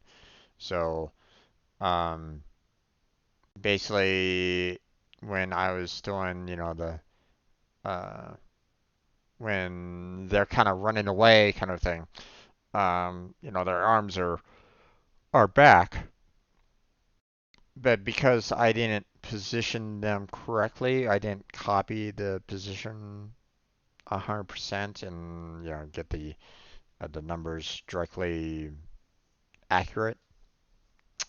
There's a slight movement to them, which could be perfectly fine. Some people might be perfectly fine with it. They might not even notice it. So, um, but if there is any kind of like maybe um, any kind of like graphical glitches, or if there's some kind of um, a little bit of residue, kind of, I guess some people might say tearing. I don't know if that's the correct word to use or not, um, concerning that. I'm not 100% sure on that. So, um, but if there's a little bit of a, like graphical glitches because of that, the slight arm movement during the animation, then I may need to go back and clean it up. But for right now, it's a potential problem. That's it. Um, okay, so here's a big one, that I feel that I'm going to need to address at some point in time, and we'll need to try to address it a little bit. Okay, is what happens when a person is colorblind or they have a particular color blindness to certain colors. Okay, we're going to need to adjust the colors of these, individuals, objects, what have you, so um, that they're not, um, like for example, I have the, um, I have the goblins, for example. What happens if they have um, if they can't see green very well? Okay. Um, you know, maybe looking at green, is the same as looking at brown, or maybe it turns out to be red or something. Who knows? Okay. My point is that um, I need to be able to kind of, you know, show the different colors on this or change the look of these guys so that um, um, those that are affected by particular color shifts are, um, I can set up like a menu selection and say, hey, you know, are you a blue-green colorblind spectrum or something along those lines? Okay, I can always try for that. Maybe, I don't know. I don't think that I'm colorblind. I've never really had any particular problems with seeing individual colors or anything along those lines. So, um, but I mean, you know, I've seen people that have had problems with it before. Um, I mean, hell, prime example is they actually did a video on it, which is really cool of them to do. There is someone in Achievement Hunter. If, if you guys watch Achievement Hunter or anything along those lines, um, the current manager there, Trevor, he's colorblind. He has a color blindness. Um, and you know, uh, I mean, he still, plays video games and like obviously that doesn't stop him.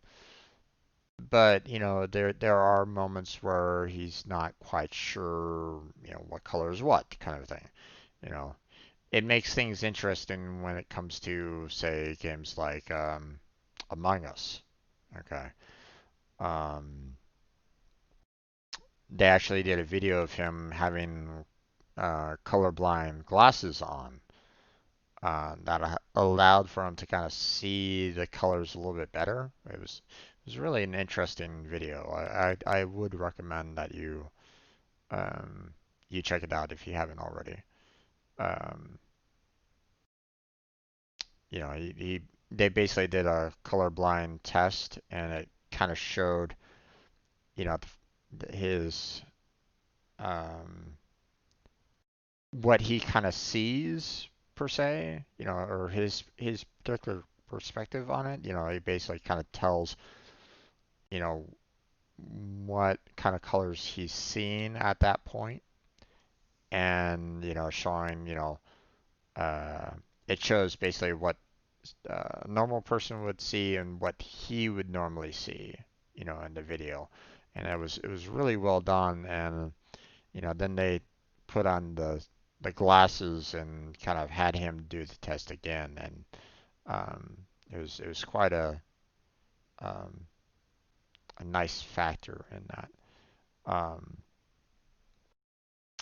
so so even though I myself I don't have any kind of particular color blindness, obviously there are people out there that are affected by it, and I don't want my game, I want to be able to, um, if this game is supposed to kind of be built for everybody, I want to be able to help out in those individuals that might have a problem with it. Okay, so um, my problem is that I'm not quite sure what I may need to do. Okay. Is there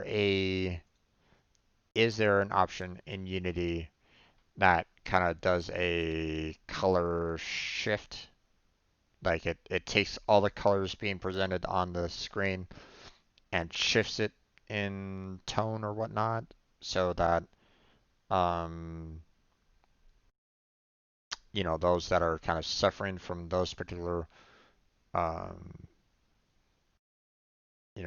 from that particular loss of color, what is Unity able to do that? I don't really know. But that is something that I'll need to look into further down the road. I may need to completely change. Um, I may need to have like different sprites, different animations, and like um, uh, I may need to have like a separate code um, to show, hey, if this particular person selected, had this particular color mode, then select this particular image over that particular image, or something along those lines. I don't really know. I don't know what, if Unity has any of those, um, if Unity has something that's already kind of pre-built in, or if it's something that I myself have to modify directly.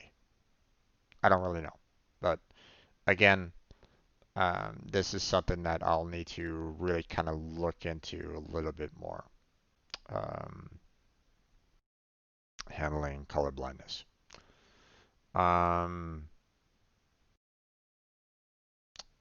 this is the last little problem that I kind of observed, which is right now my ghosts have um, a transparency to allow for the bag to kind of show through them.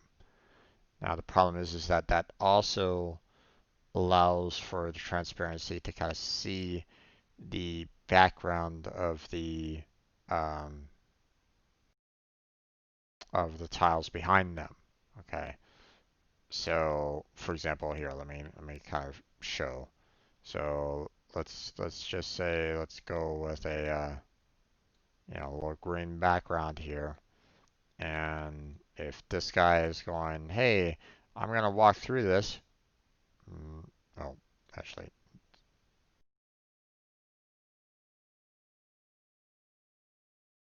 there we go. You know, so now you have a little bit of a greenish hint and tint to them as they kind of walk on through. This gives a little bit of a difficulty with the ghosts in that now they kind of blend in with the background a little bit, much like the goblins whenever they're carrying humans back to their city.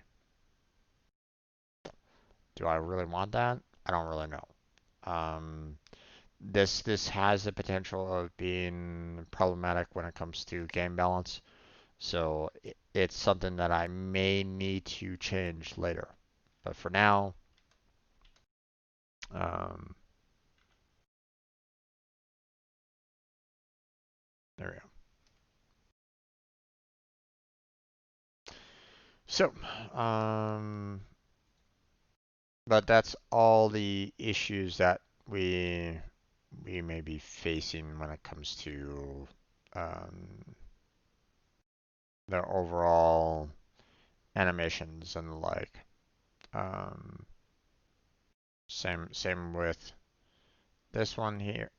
With this one right here, size of the eye is different from regular angry and sad. So again, not a major issue overall. So these five are basically dealing with the art, and so we'll deal with that um, if we come upon it.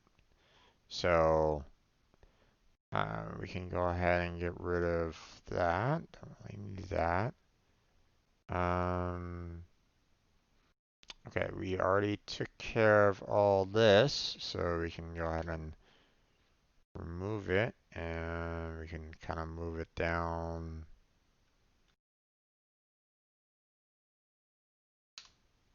there.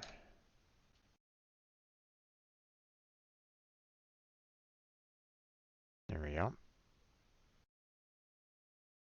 Those are done. Um, okay.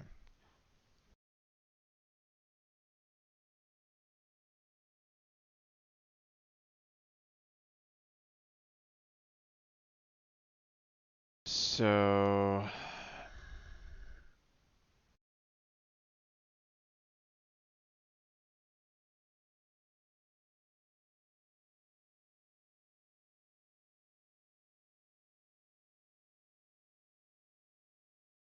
okay, may need to get animation. Okay, so 30 here is, I'm just kind of going back through all. I just want to be able to cover all these issues that I'm dealing with here to try to make sure that um, I'm not forgetting any potential problems later. So we have got each um, vector image now. How to transition between the images upon a certain trigger event. um, I can't remember exactly when I made that issue, but now that I am done with all the images that I want to save, um, now we're gonna need to still kind of work on um, transitioning uh, the images to uh, hey, we're gonna transition the walk to the idle, back to the walk, and so on and so forth. Okay, um, So we're still going to need to kind of worry about certain trigger events. Okay. So I'm going to hold on to 31 here. Okay.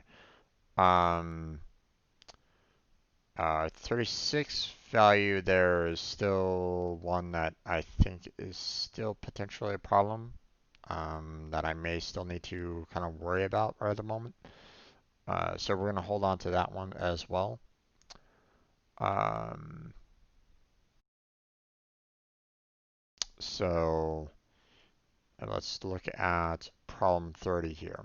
So may need to get animation controller, which I haven't done yet. So to work with art assets. So we need to kind of deal with that in order to get the right triggers necessary. So so part 30 here, just this sentence alone is something that I haven't done yet. So therefore I'm not it is not complete. Okay. Um, Current art assets do not have animations, which are causing problem with setting up triggers. So um, I have new art assets. Okay, so I'm gonna have to replace um, what I currently have on the prefabs with what these new art assets are all about. So, and I do have animations for them. So, um, but I still need to kind of figure out the triggers. So this one is kind of half done.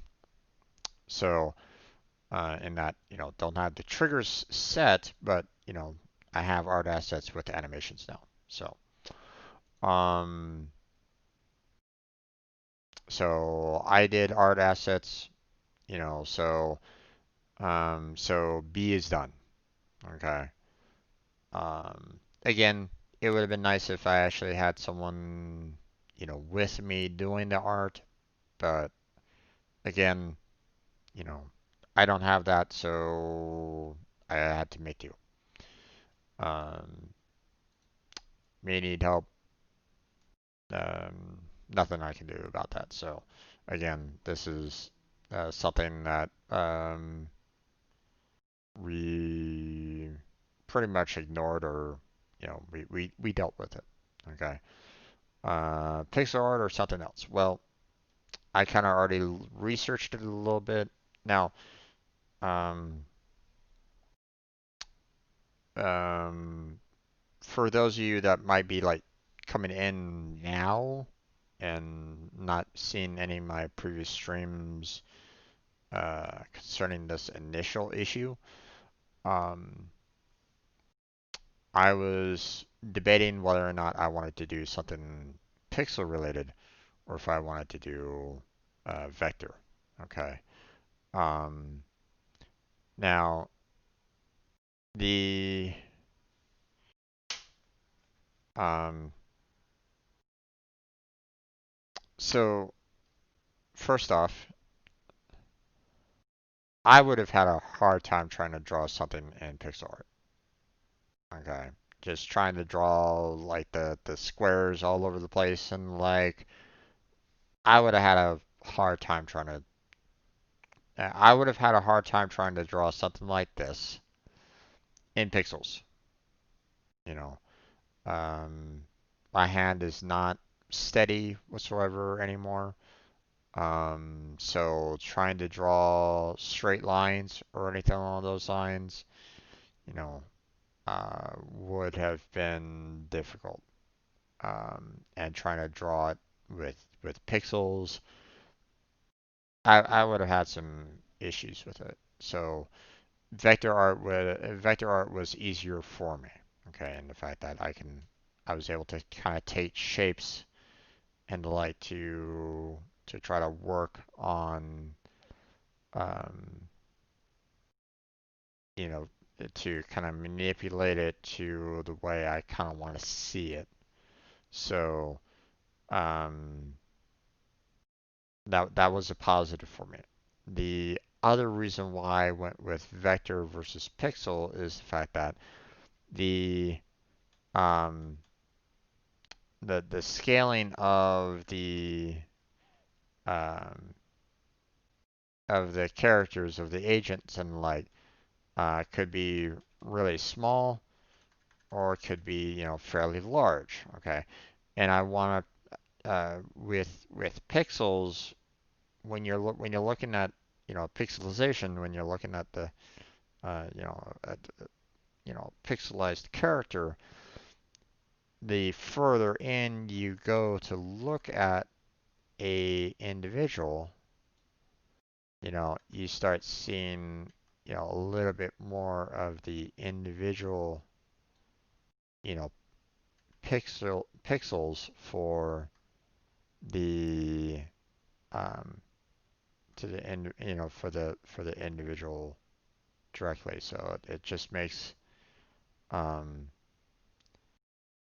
the vector art is a little bit easier in that, while it has the it has the kind of the rough edge of a vector, or it has the kind of the drop that you would see for pixels. Um, it does a little bit better of a better job, you know, handling it versus, a normal pixelized character.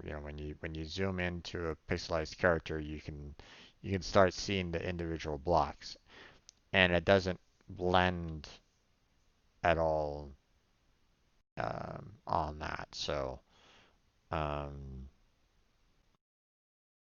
so it's just easier um, to just kind of use the vector art overall.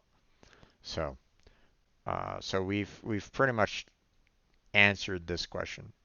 What tool should I use? How is it easy to use? What is free to use? So again, we've we've already answered this particular question. So from B to E, questions are done. These particular problems have been dealt with.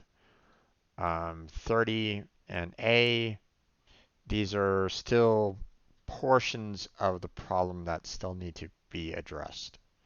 So, um, so we're just gonna kind of leave that one there. So once we get the animation controller up and running, and we set the triggers up for all the prefabs and the like to get the animations running the way they need to be run, then we can go ahead and remove 30. But for now, we're good.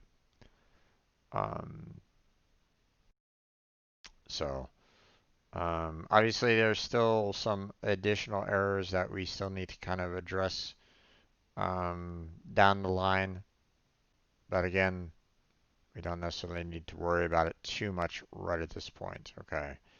Um, a lot of these, a lot of these potential problems are things that we may need to address, or we may not. Okay. It may get to a point where um, we may not need to worry about some of these issues that come up. So, um, like for example, right here, need a border around tiles. That's it was an old issue that I was seeing. So, but it was a, um, you know, at the time the issue didn't really have a good, clear solution. So, um, basically, what I found out about that is that you would need to make the tile, and you would also have to make the border along with it, meaning that, um, you know, you're having to kind of draw um, two graphics, overlay one over the other to make the full tile, and then you use that on your map placement, so that now all your tiles have a border. So that's what I've heard. So whether or not that's true or not, who could say? But um, okay. I'm having some issues with the camera, but we'll deal with that when the time comes. It's not something that I'm absolutely in need of dealing with right at this point in time. Um, Still don't know what's going on with Inmaze and why it has that extra value. Again, that's something that I'll need to look into a little bit more. Um, Spawn points being closer to human cities overall, that could be a potential balance issue. So, um, so that's something that I'll need to kind of, address or, um, that I may need to face. I may need to say, okay, wait, the um, especially in the early game where the distance from the human city and the enemy city is not really that large.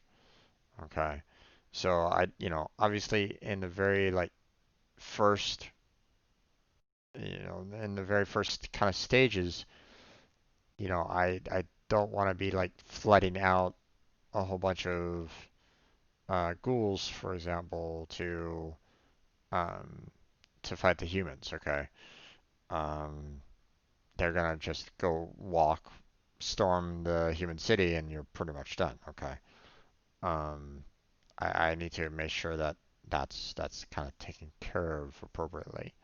So, um, so again, a little bit of a balance issue along those lines. Okay. Um, so now we look at 17 here. Do I want to slow down or speed up the walking speed of the enemies? Um, do humans slow down carrying resources?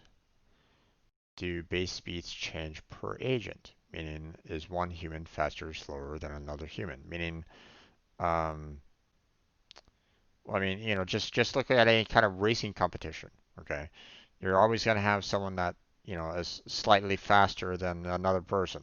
Okay, if they were completely equal in all regards, then there would be basically a tie in every single competition that's out there. Okay, um, because they'd all pass the finish line all at the same time.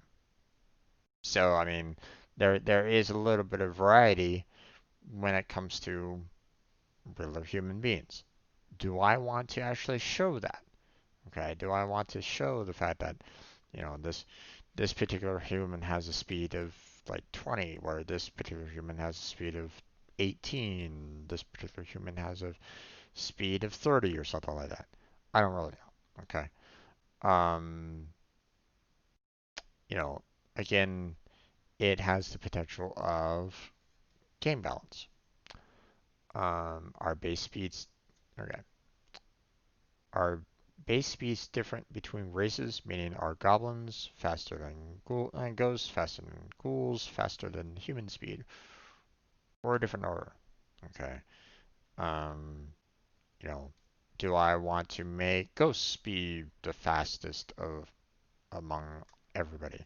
Do I want to make humans be the fastest out of everybody? Which doesn't really make any sense because um, the enemy would never really be able to catch up to any humans if the speed of the humans is faster overall. I could just have it set to a default number so that everybody, you know, walks runs at the same exact speed every single time. Um, so there isn't, so that might not be um, a worry of balance, you know.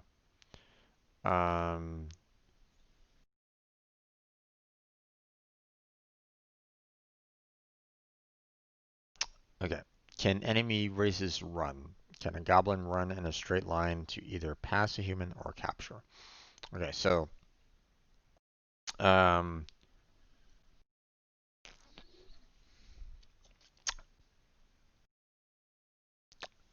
so one of the concepts that I was kind of kicking around was, I wanted the goblins to be a little bit more dangerous, okay? Or, I wanted the enemies to be slightly more dangerous than the previous enemies, okay?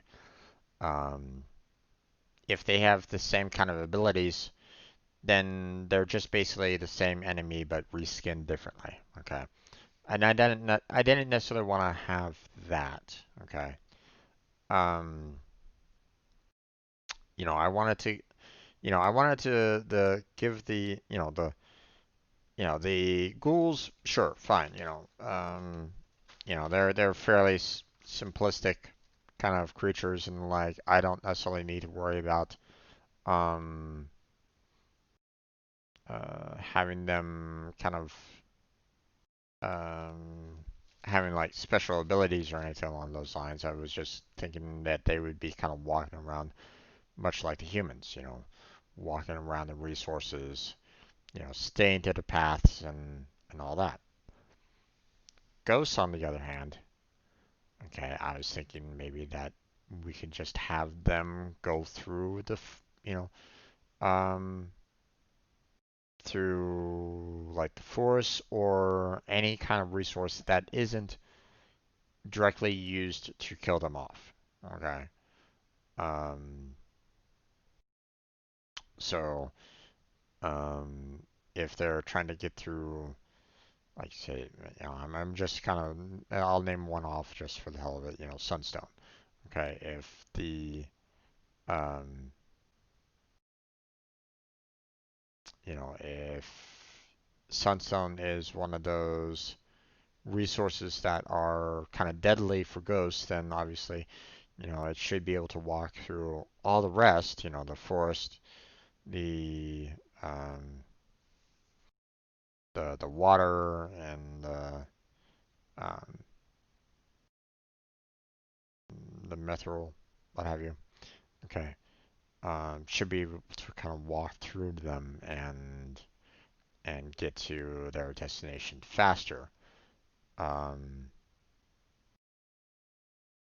so they have the potential of basically walking through a forest and, saying, "Hey, I'm here, guys." Kind of taking the player by surprise a little bit. Okay. Now, the player is still going to be able to kind of see them when they're going through said resource, the forest and any of these additional resources and like. But, um, the um,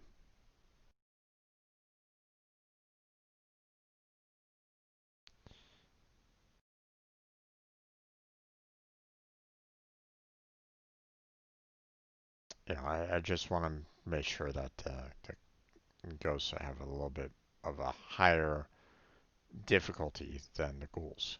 Okay, so I was thinking, well, what about the goblins? What do they do? So they're kind of hidden in the background right at the moment, but maybe they have something a little bit, maybe they have a further sight range. Maybe they have some extra speed whenever they see someone, further down a line or something like that.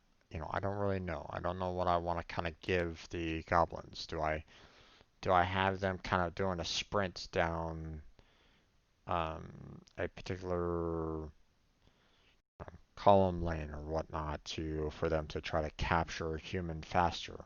You know, don't really know. Again, that falls under the line of would that be balanced?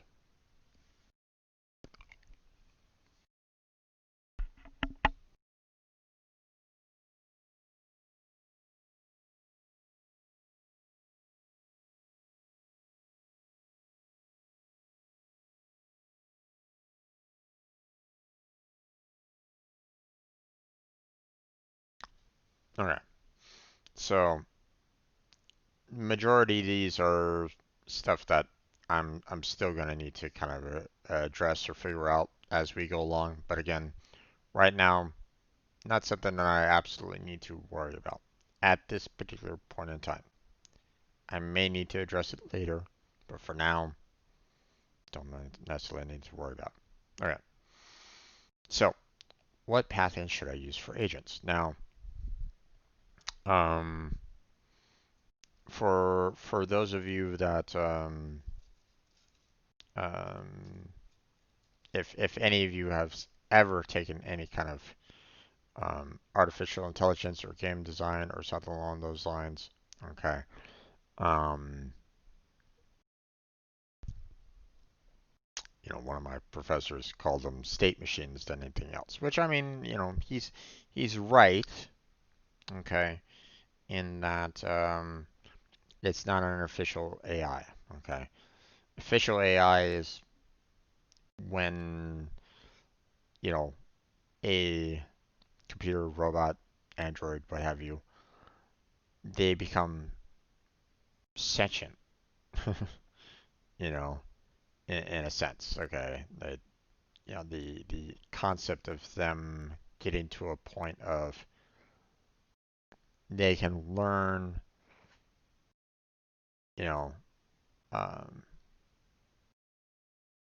they can kind of learn and adjust. I mean, there's obviously particular guidelines as to determine whether or not you've achieved like a pure AI, you know, and the like. But um, we're not there yet. Um, the these video games that you play, these kind of um, um, these enemies that you fight against, these computer opponents, these um, unit, units moving about or whatnot. These are all kind of, these are programmed in so that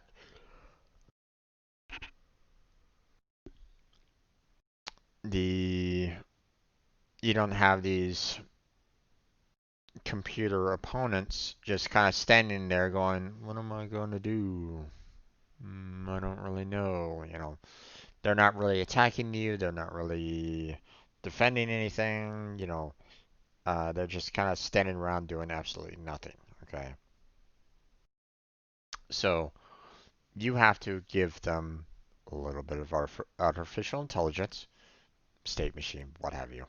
Okay, to determine where exactly they're going on the map, you know, how exactly they're going about on the map, what kind of direction, what kind of, um, where their focus might be, kind of thing. So it's, do they attack? Do they defend? Do they run? Do they hide? Do they um, engage? These are all potential thought lines that you're going to have to address when it comes to artificial intelligence, agents.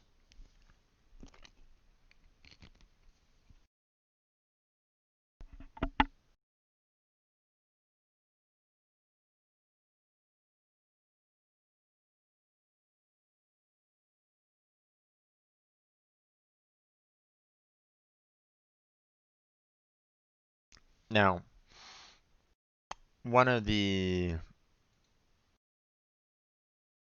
okay, so there's multi okay, what I mean here, what path-in should I use for agents? Okay, so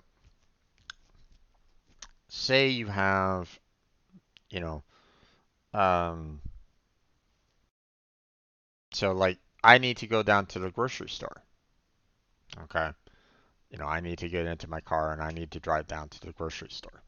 Okay, now for me, you know, if I don't know exactly where the grocery store is going to be all about, then, well, I better research it. I better need to figure out where the grocery store is. Otherwise, I'm just going to be driving around going, where's the grocery store? I can't find it. Where am I going to do? And I'm just going to basically drive around until I find something. Or, obviously there's some educated thought lines that I can put into it, like, hey, do I look through a residential street neighborhood, or do I go to a major, street, highway, freeway, what have you? Hmm, most likely not in any kind of residential area for the most part. So I probably don't need to go down any kind of like the major, any kind of side streets. Okay. Residential streets or anything like that. I want to try to look for like the main streets to try to drive down, to see if I can spot anything. You know, do I go uh, towards like downtown or do I want to go away from downtown? These are all kind of decisions that I would have to kind of do if I didn't know where the destination is. If I did know what the destination is, then I need to figure out what is the best method for me to drive from where my home is to said destination. You know, do I want to go, the long way around? Meaning like, hey, I'm gonna circle the entire city to get back to something that's a mile away? Or do I go straight there? Do I go down that main street to get to the grocery store or anything along those lines? Okay. These are all these are all choices that I can make, you know. Um, but obviously, if I want to save a lot of time, gas, um, in that move from my home to the grocery store and then back, I'm gonna want to try to, minimize down where exactly I'm going, you know, how often I go to the grocery store, what route I take to go to the grocery store. Um, these are all details that uh, you know you have to kind of determine when you're doing your own particular path into your destination. Okay, your enemies, or the enemies, your artificial intelligences, they don't have that kind of mental power to think those particular questions through. They don't have whether or not you know, do they want to take the long way or the short way. They have no idea. You know, they don't know what, you know, um, they might not understand the idea of, grocery stores are most likely not on a residential street. Most likely it's on a major street, highway, freeway, whatever. Okay. So they don't have that kind of information. Okay. They don't have you know, they don't have where the destination is located at. They don't have um, they don't really have anything. Okay. When it comes to figuring out, where it needs to go. And while you have, you yourself might be able to kind of say, oh, well, this is um, you could program in like, hey, here's your destination. You need to kind of go there.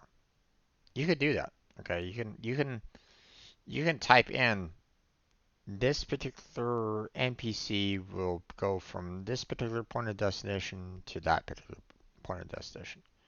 Do they go back? Do they stop there?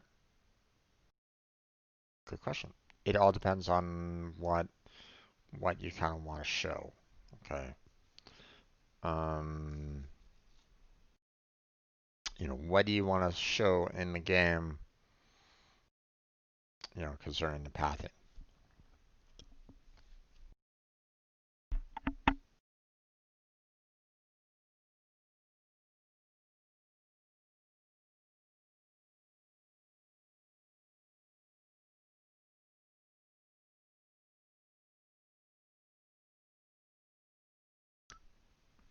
All right. One of the methods of pathing that you can use um, is you know um, you know we used it back when I took an artificial intelligence class. It's what's you called A star algorithm. Okay.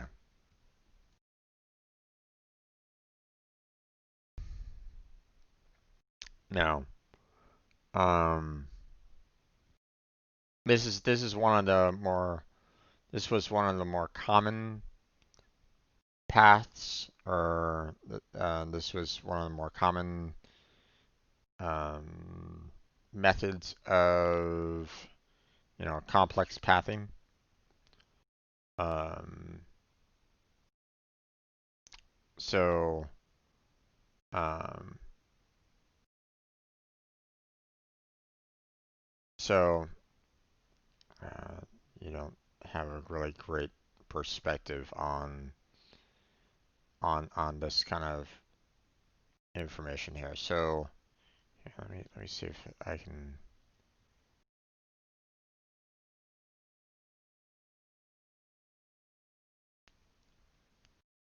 I mean, there's that right there.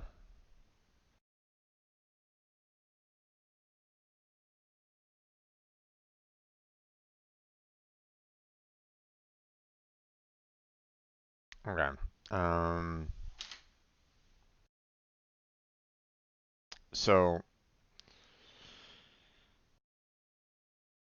concerning A star here, you have the start position here, and you have an end position there. Okay. Um, so you have your home and you have your grocery store. Okay.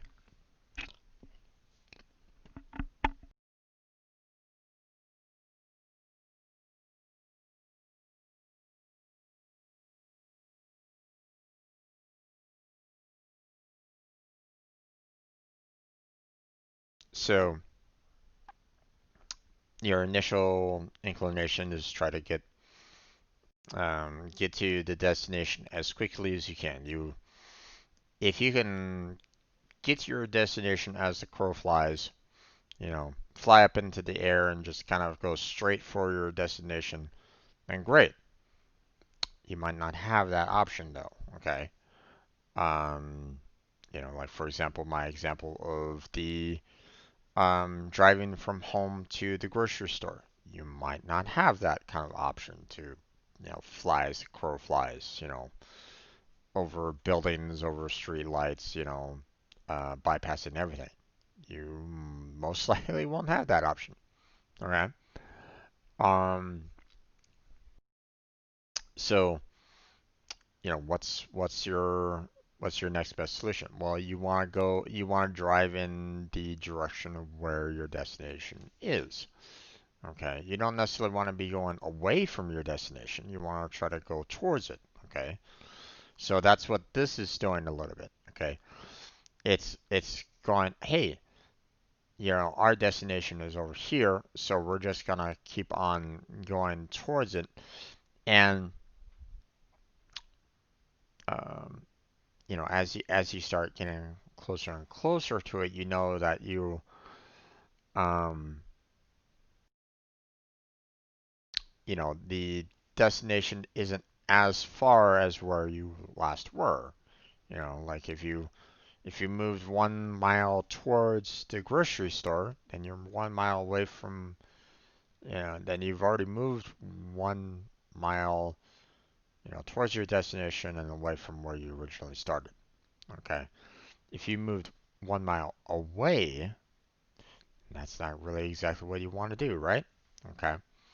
So this is basically showing that, hey, we're going to start on going directly towards our destination, okay? But eventually it gets to a point where it's like, oh, okay, I hit a wall here. I can't go any further. Meaning like, hey, I just hit a T intersection. I need to make a right or left-hand turn. Okay. You can't keep on going straight. You're going to be plowing through, hills or something along hills, houses, who knows, what have you. Okay.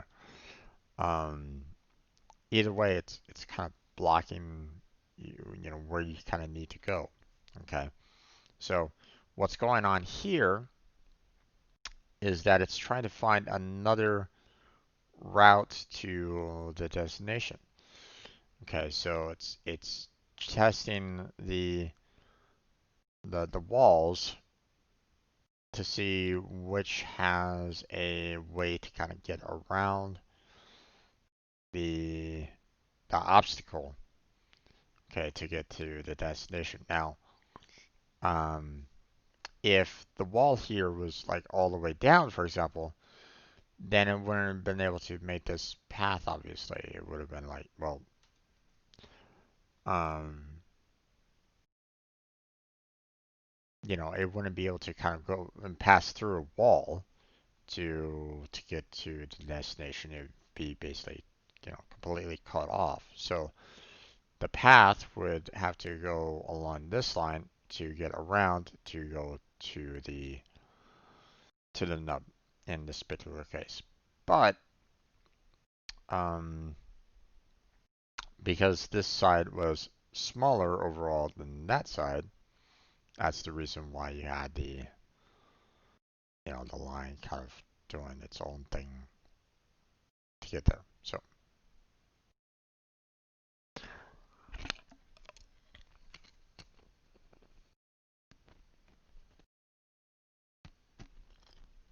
mm,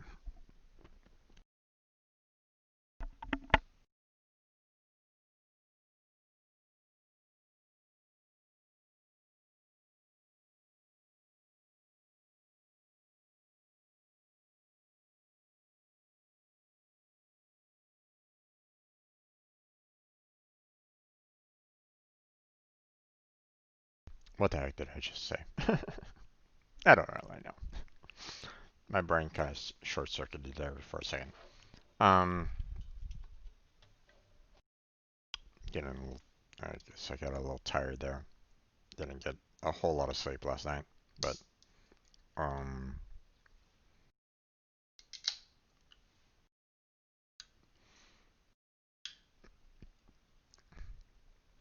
but if the wall was all the way down here, then it would have had to have gone around. Now, if both of these walls were all the way across, then it wouldn't be able to get to the destination. Okay, it would basically be stopped. Okay,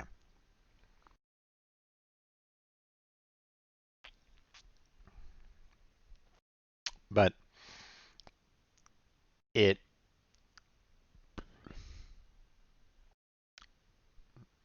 the pathing. Okay, you have to understand where its destination it needs to go to. Okay, now being AIs, okay, you have to design, you know, what is it looking for? Okay,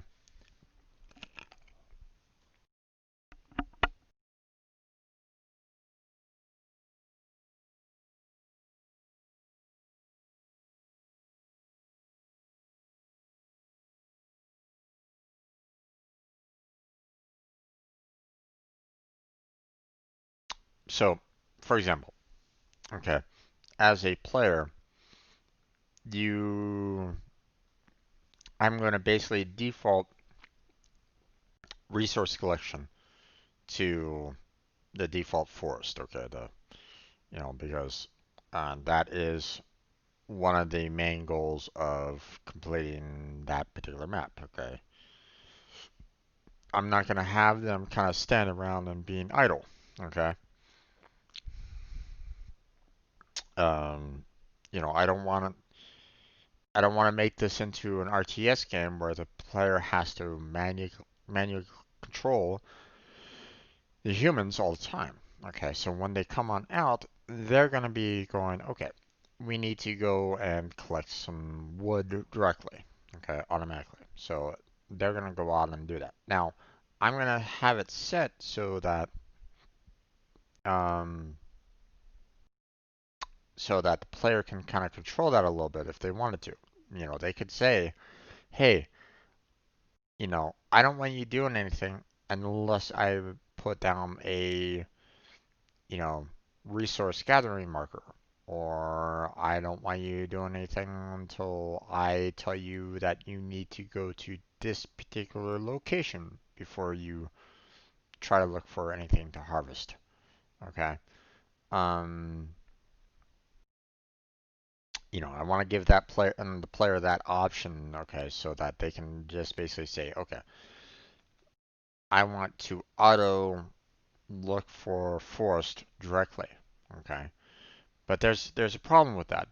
That has the potential of being really bad for the player as well, because what happens if that forest might be blocking, um like, let's say that one forest right there is the single forest that blocks the enemy from going straight from the home base to the human city. Okay. Um, so hence the reason why I want to give the player a little bit more control about where he want and where they want um, the focus of resource collection by the workers from the players. Okay. Now, um, the enemy, they're going to be focused initially on we need to get to the human city. Okay. And initially, that's like the last thing on their mind. Okay. You know, there are higher tiers of what they need to take care of prior to getting to the human city.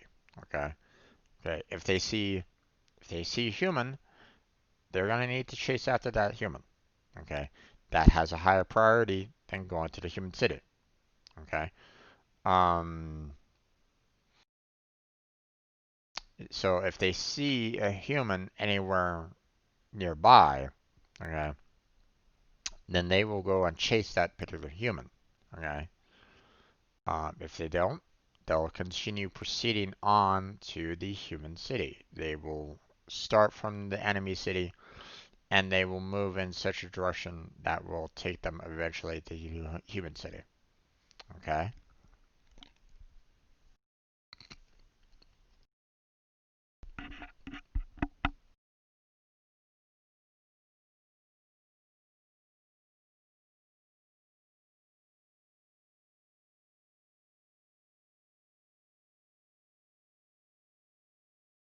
When it comes to the resources for the humans,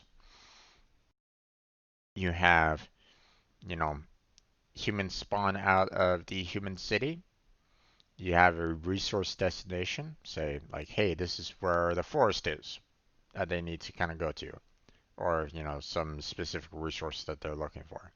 Okay, they have to make the walk from the human city to the resource destination in order to collect the resources.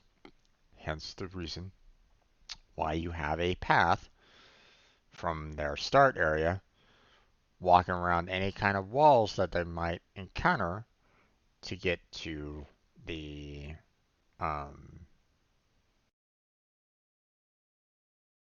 to get to reach their destination. So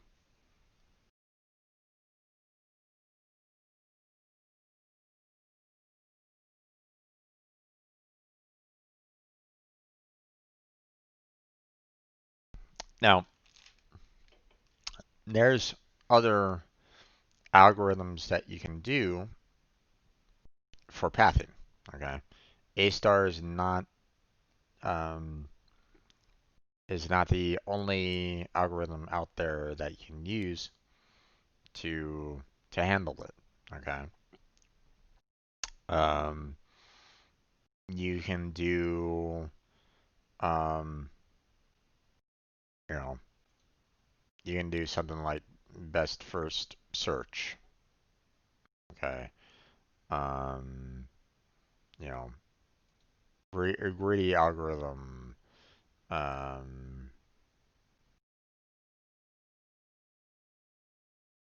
that you can do things like, hey, um,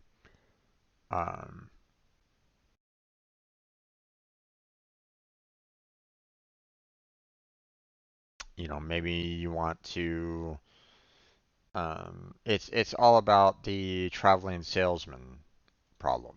Okay. Um, you know, you have, uh, yeah, multiple positions on, yeah, multiple locations, or 4Cs in this case. You have, um, travel distance between those cities.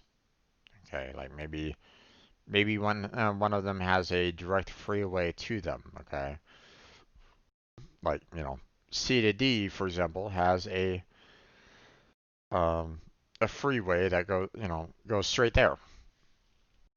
Bypasses a lot of issues. Maybe it cuts through a mountain. Maybe it has a cave or tunnel that cuts through a mountain to kind of get to the destination quicker. You know, um, for example, say you wanted to get from C to D. Do you want to actually go? Let's say that you're traveling by minutes. Okay, it takes you 12 minutes to go from C to D using this one path. But what if you go C A B D? Well, you're looking at 42, add some 20 more, add 34 more to get to D. It's like, well, why didn't you just take the 12? See what I'm saying? So um there's other factors that you can kind of take into consideration when it comes to the whole traveling salesman um, mentality of pathing. Okay, when it comes to going from destination A to destination B. Okay, um, and there's other ways of handling it. Okay, um, you may code in that no matter what, if um, so like for example, um, you may code in that the route that I will always take, no matter what, will be A to B, B to C, C to D, and D to A. Okay. It will never take A to C. It will never do B to D. You'll never have B to A. You know, it's always going to have to go in that particular route. Okay. Much like a one-way street. Okay. You're not going to go backwards on a one-way, you're not going to go in the opposite direction on a one-way street. Okay. You're going to be, doing head-on collisions with the other cars if you're doing you know, uh, if you're doing a one-way street kind of um, uh, process. Okay. So you can code that in. Okay. You can literally say, hey, um, you know, my ghoul will always travel to the right. So if it finds an open path to the right, it'll take it every single time. Well, it has the potential of always just going in a circle. Not exactly great pathing. But that's the point. Okay, is that um, you have that potential to for it to kind of be that way. Okay. Um, so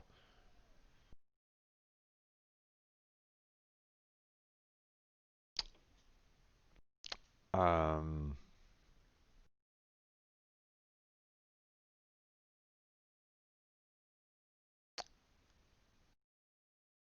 so let's look at it this way. Um, I want to, I want to go from A to D, D being my final destination here. Um, but I want to be able to visit B and C as well. Okay. Well, now you have to factor in, you know, um, all of the distances in there. You know, um, and D has to be that final destination point. Okay, so now you're trying to figure out, okay, well, um, what, are you gonna do? If you're starting off at A, you go, you know, A to B. Maybe you do A to D for some weird reason, but you still have to go back to B and C. You know, I don't know why you would want to do that, but maybe you want to do A to C first.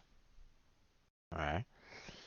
Um, there's plenty of options here that you can kind of mess around with. When it comes to pathing. Okay.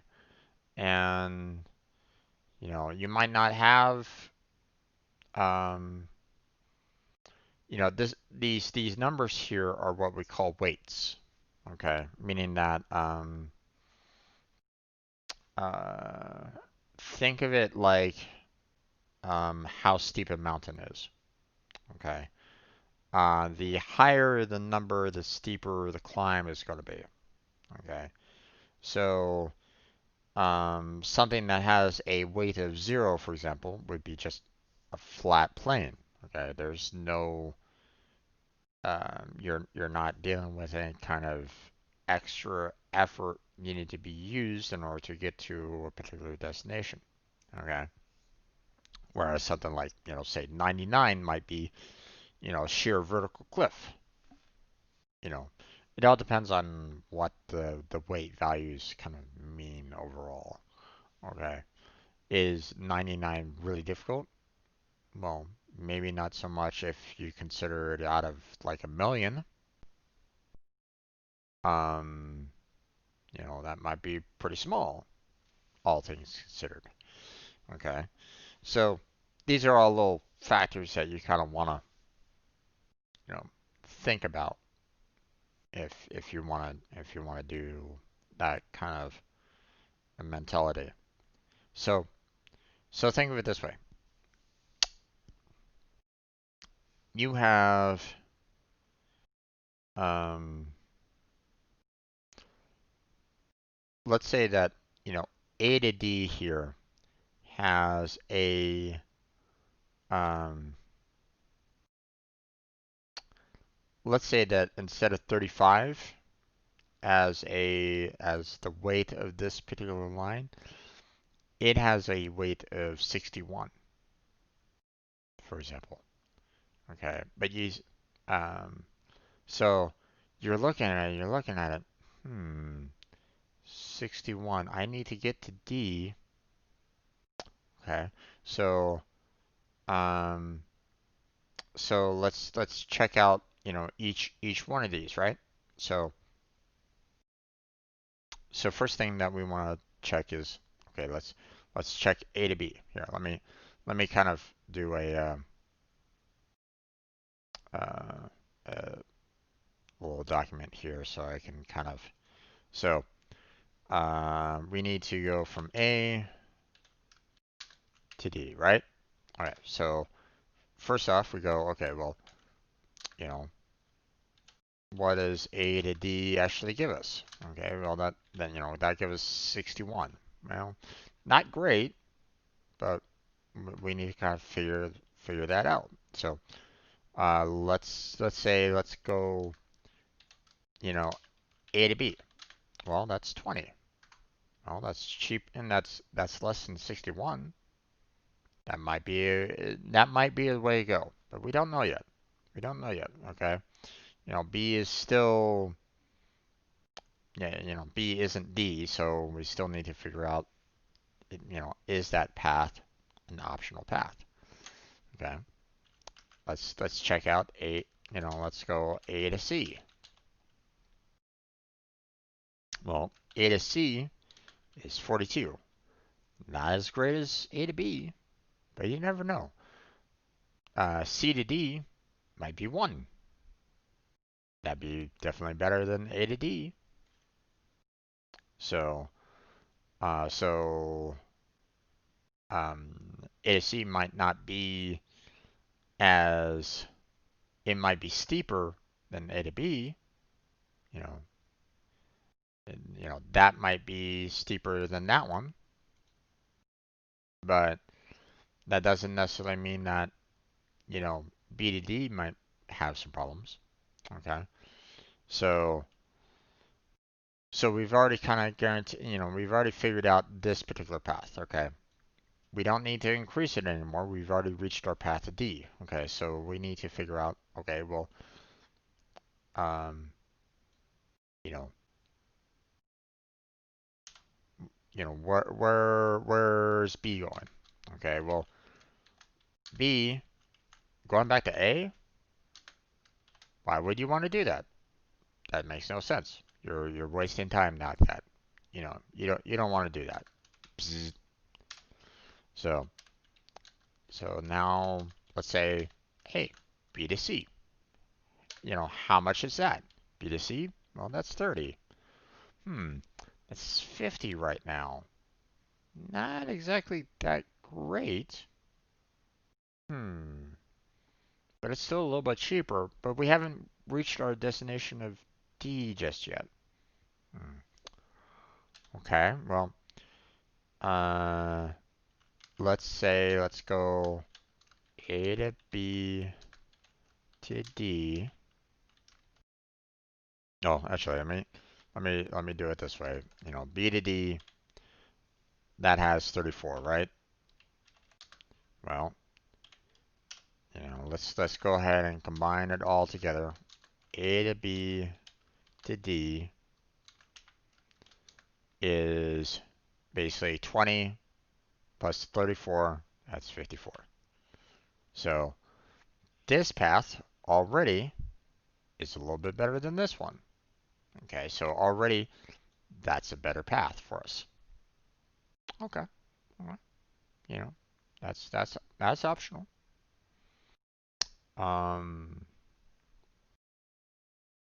So now we can go C to D, and that's 12. That's actually fairly, that's not as steep. Okay. So,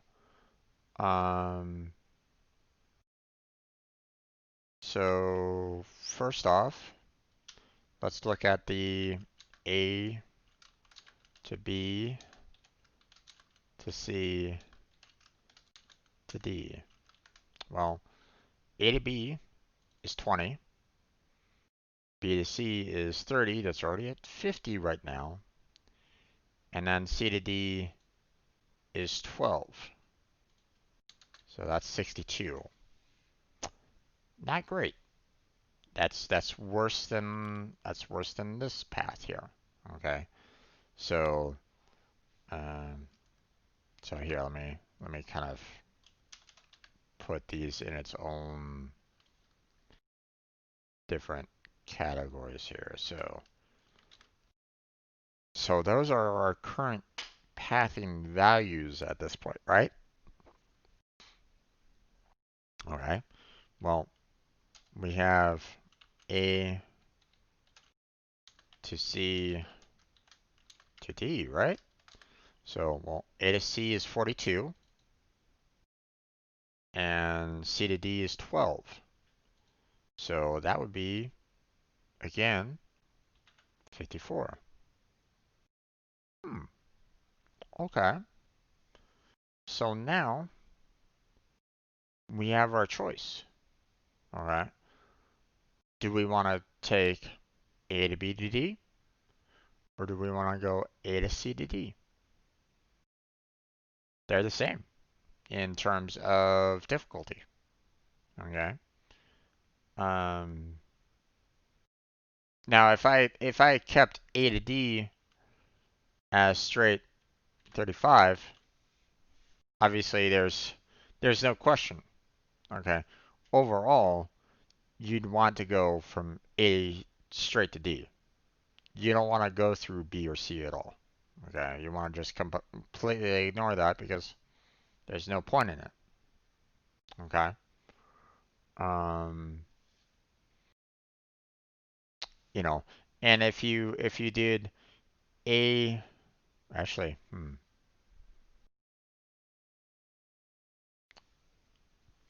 almost forgot. So let's say you wanted to do A to C to B to D. Okay. A to C is 42. C to B is 30. And B to D is 34.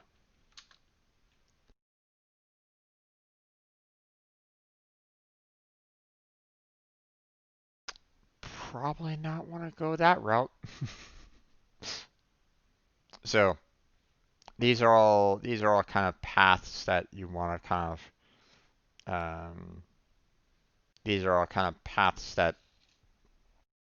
um, that our human brain kind of handles already, in terms of um, where we're going, how we're wanting to get there, and the like. Okay, or at least it should. If you're doing this each and every single time, then you better know why you're doing it, because obviously this is not the right path for you to take. Okay. Um, Now there's a little caveat to that. So um, there was a they one of the delivery companies. I forget exactly which one. I think it was UPS. Um, they were analyzing um, their deliveries in, I think it was New York. Okay, they were trying to figure out what's the best way of making their deliveries in a timely way um, on the streets of New York, dealing with all the traffic, the congestion, and so on and so forth, right? Well, they found out that trying to make left-hand turns, you know, here in America, I mean, I know if you like live like in other countries that, yeah, whatever. Um, if you're making a turn that has incoming traffic kind of thing, you have to obviously yield to that income traffic unless you have, a signal saying you can go automatically, right? Um, well, if that light is basically saying you have to yield to traffic until it goes away for you to complete your turn, well, you have the potential of um, just basically staying where you're at because they're not going to give you any kind of right away sometimes. Okay.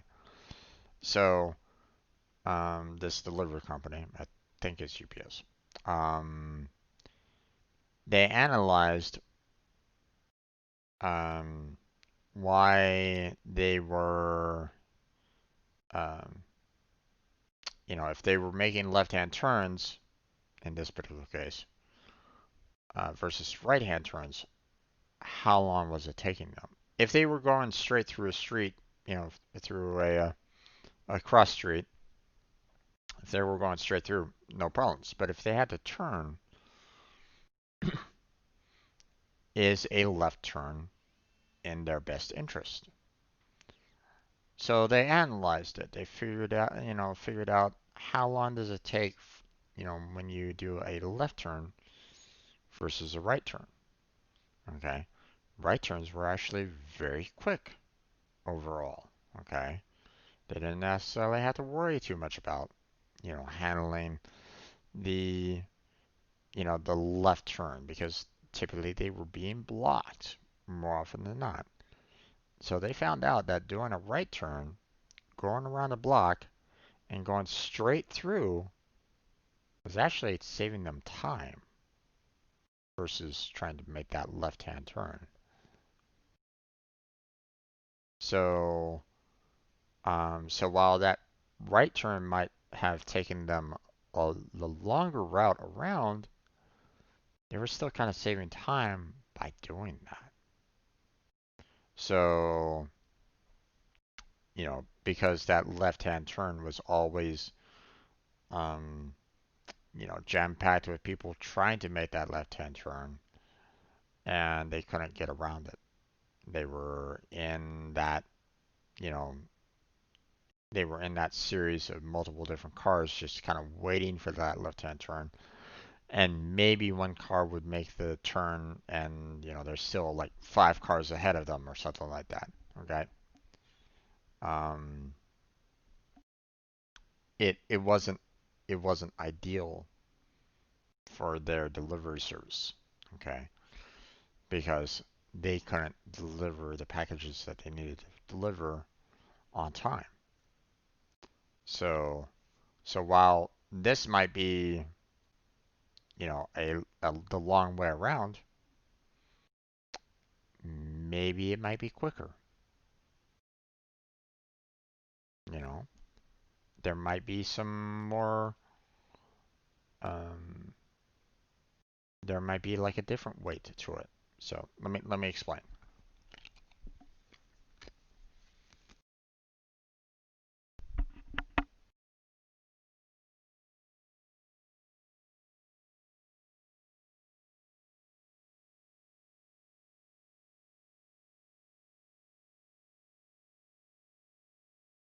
Okay, so let's let's let's put it this way. Say let's say that this is distance, right? But what happens when you actually have um when you actually add like time into it? Say like A to D is actually 2 hours. You know, um, maybe A to B is 30 minutes, and then B to D is like another 30 minutes. So maybe this takes an hour. You know, um, you know, B to C. Let's say that is 45 minutes.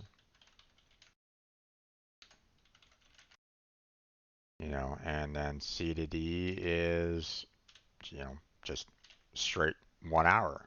Okay.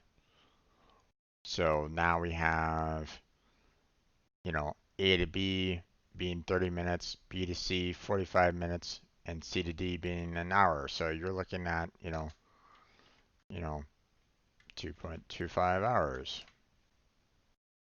Okay. Um, so A to C, let's say that this is actually, 15 minutes. So now you have A to C and C to D. You're now looking at, 1.25 hours on that. So, so now this route, even though it's the same amount of distance, is actually a shorter amount of time than this route is. See, it might be the same amount of distance, but it's faster. This route is faster overall than, say, this route. Okay, additional low weights applied to it. Okay, now let's look at, all of this combined here. So right now, A to C is 15 minutes. C to B, um, well, we have B to C is 45 minutes. What happens if C to B is actually 15 minutes? You know, maybe going in one particular direction is faster than than the other side of the street, for example. You know, you've seen those pictures of freeways where everybody's trying to like leave a particular area and on the other side of the freeway is like completely clear. What happens if that's the case? Maybe B to C is completely crowded, but C to B isn't. So now you have another 15 minutes onto it. 30 minutes so far. Okay. B to D, another 30 minutes. That's already kind of factored in. So now you have, once again, an hour. Okay. Well, compare that to this. Yeah. Again, 1 hour versus 1 hour, but the distance here is a lot shorter than that one is. So this is all kind of factored into the whole traveling salesman pathing um, mentality when you're trying to figure out where do you want to send your AIs and the like. So um, so when I look at um, this particular um, problem, okay, I need to figure out um, has there been a new algorithm that has been brought forward that's better than A star? There might be. I don't know. I haven't been in the circle of artificial intelligences to know whether or not there has been a better algorithm that has been brought forward, that has been researched, that has a better overall um, method of figuring out an ideal path for an AI agent to get to from point A to point B. So, um, I used A star back in the day, um, but again, that might have changed. Okay, and if you're dealing with any kind of weights or anything along those lines, then um, you know, then that factors into your path. Okay, from going from point A to point B. Okay, so this is information that I'll need to verify a little bit more. Um, well, come next week. I mean, I got about 15 more minutes before I normally shut down my stream here. Okay, but I think I'm gonna do something a little bit different today, though. Um, okay, so we're gonna kind of change things up a little bit after my normal 4 hours here. I think um, all the animations are done, or all the drawings that I thought about handling are done. We don't necessarily need to worry about that anymore. So now it's just a matter of getting these into Unity. And to be honest, I um I don't necessarily want to fight that right now. Um, I don't, uh, I spent a lot of time trying to looking through my potential list of problems that I was kind of looking at and dealing with, and um,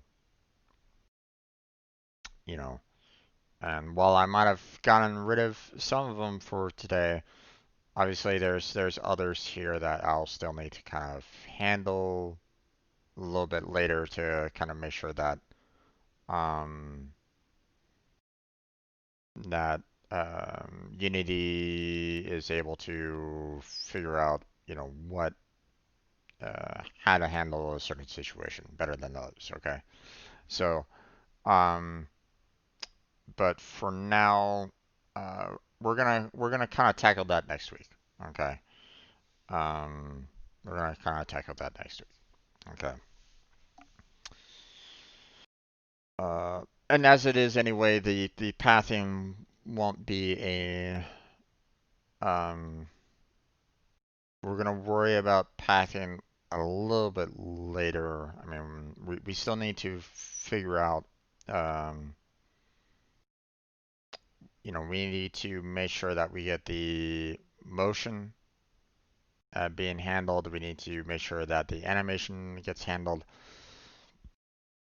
We need to make sure that collisions are being handled before we really worry too much about pathing per se. I mean, we'll get there. Believe me, we have to. Okay, for this game. Okay, pathing is a necessity for all of the player units, the enemy units that are going to be going up against each other. Okay, it's a necessity. The pathing has to be handled. Okay, otherwise you're just going to have agents that are just going to be kind of walking willy-nilly around going, I don't know what I'm doing, kind of thing. Okay. Um, you're going to be having units that are just kind of walking off the edge of the plateau or something like that. You know, um, look up some AI videos if you're interested in seeing what happens when AIs go wrong. Matter of fact, I think let's go ahead and do that. Let's go um, let's look up some AI pathing failures. So, um, artificial intelligence. Oh, come on. Pathing failures. Um,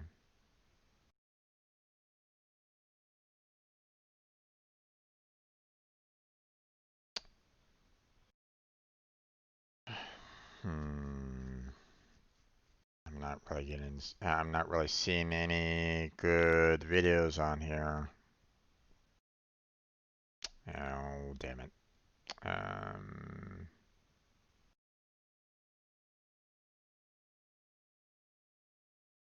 Gaming AI pathing failures.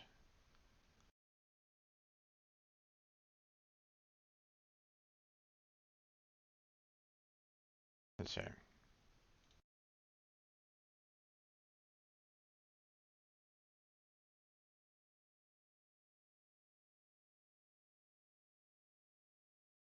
Okay, he's doing a driving situation.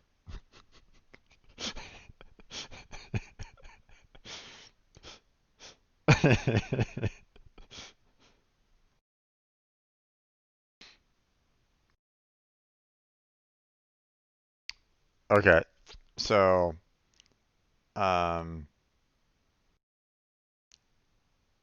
so it looks as though the AI for him, for his character, they're chasing after him. They're going after him. They're not going for the finish line. They're chasing after him. So, yep, yep. They're just kind of trying to go after him. Their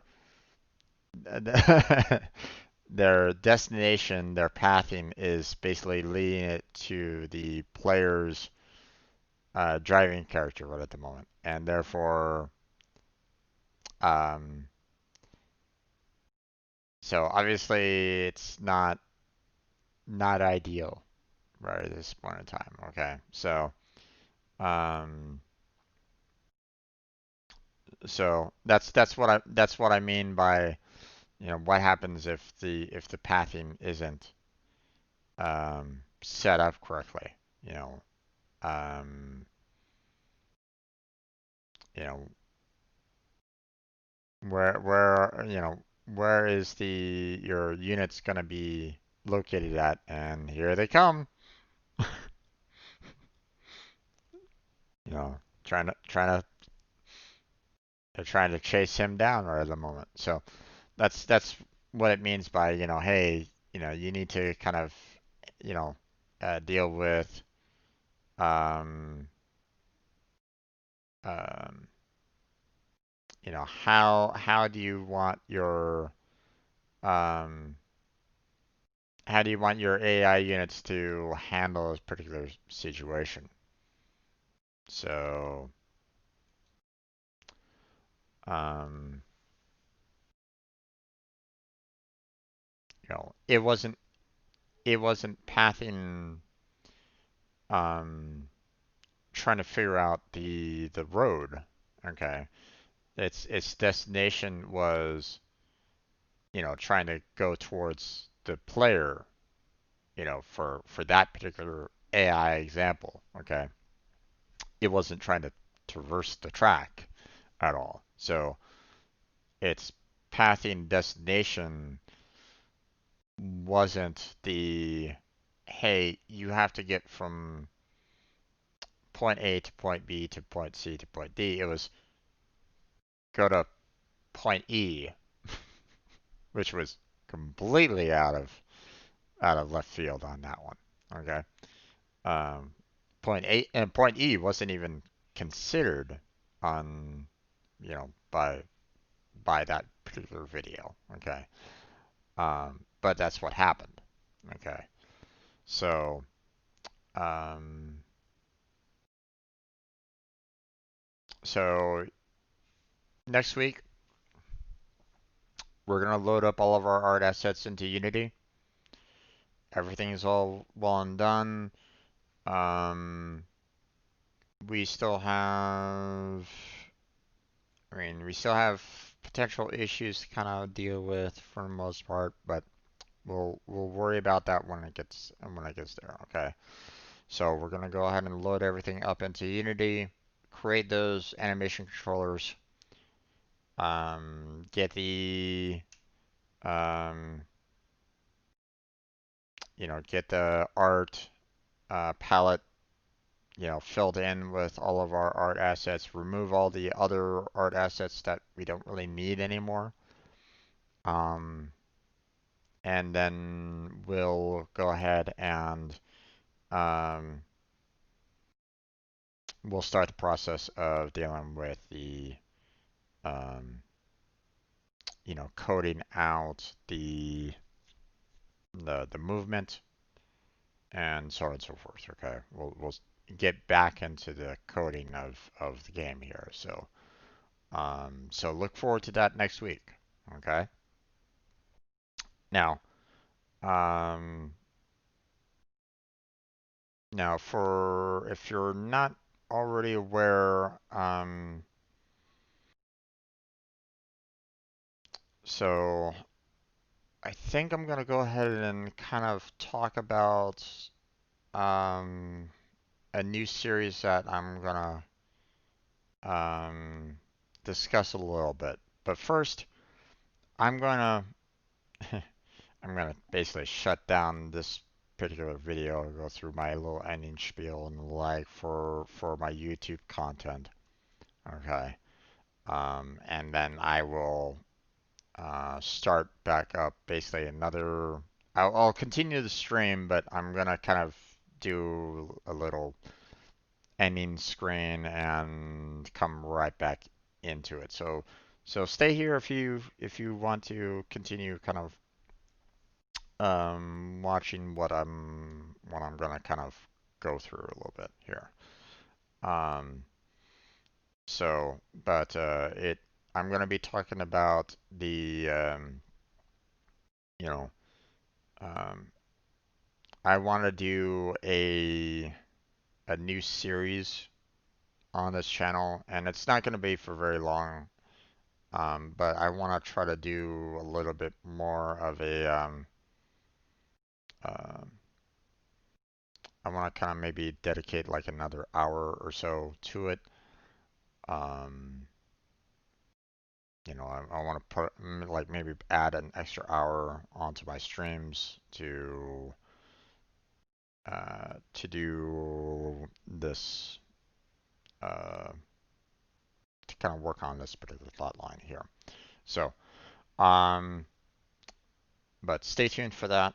Um, if you're watching on YouTube, obviously it's going to be in a different video set, so or a different playlist. So you'll have to, go search for my other series. Finish what I started. So, um, so we're gonna go ahead and close this particular segment down. So, um, if you want to see all these videos, all these streams that I've done, feel free to check them out on my YouTube channel. Got a link down below on my Twitch page for that. I also have links to my Discord, my Patreon, and my Twitter account down below on my Twitch channel, as well as in the description of my YouTube videos. So if any of those interest you, feel free to check those out. I have a schedule of everything that I do on this channel down below on my Twitch page in the About section. So you can see what games I play during the week, as well as my coding streams that I do on Sundays. So feel free to check that out if you're interested in seeing what I do during the week. But just know that I stream, well, typically daily from 2 to 6 p.m. PST. So feel free to stop on by during those times. Say hi in the chat if you want, or don't. It's perfectly fine if you just want to lurk in the background. I have no problem either way on what you want to do here on this channel. So, um, if you want to say hi, I appreciate the interaction.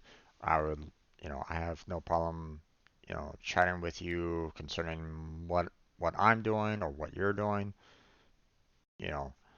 Um, but obviously, you know, uh, that's up to you on as to whether or not you want to continue with doing that or not. Okay. But I'm going to go ahead and close down this video.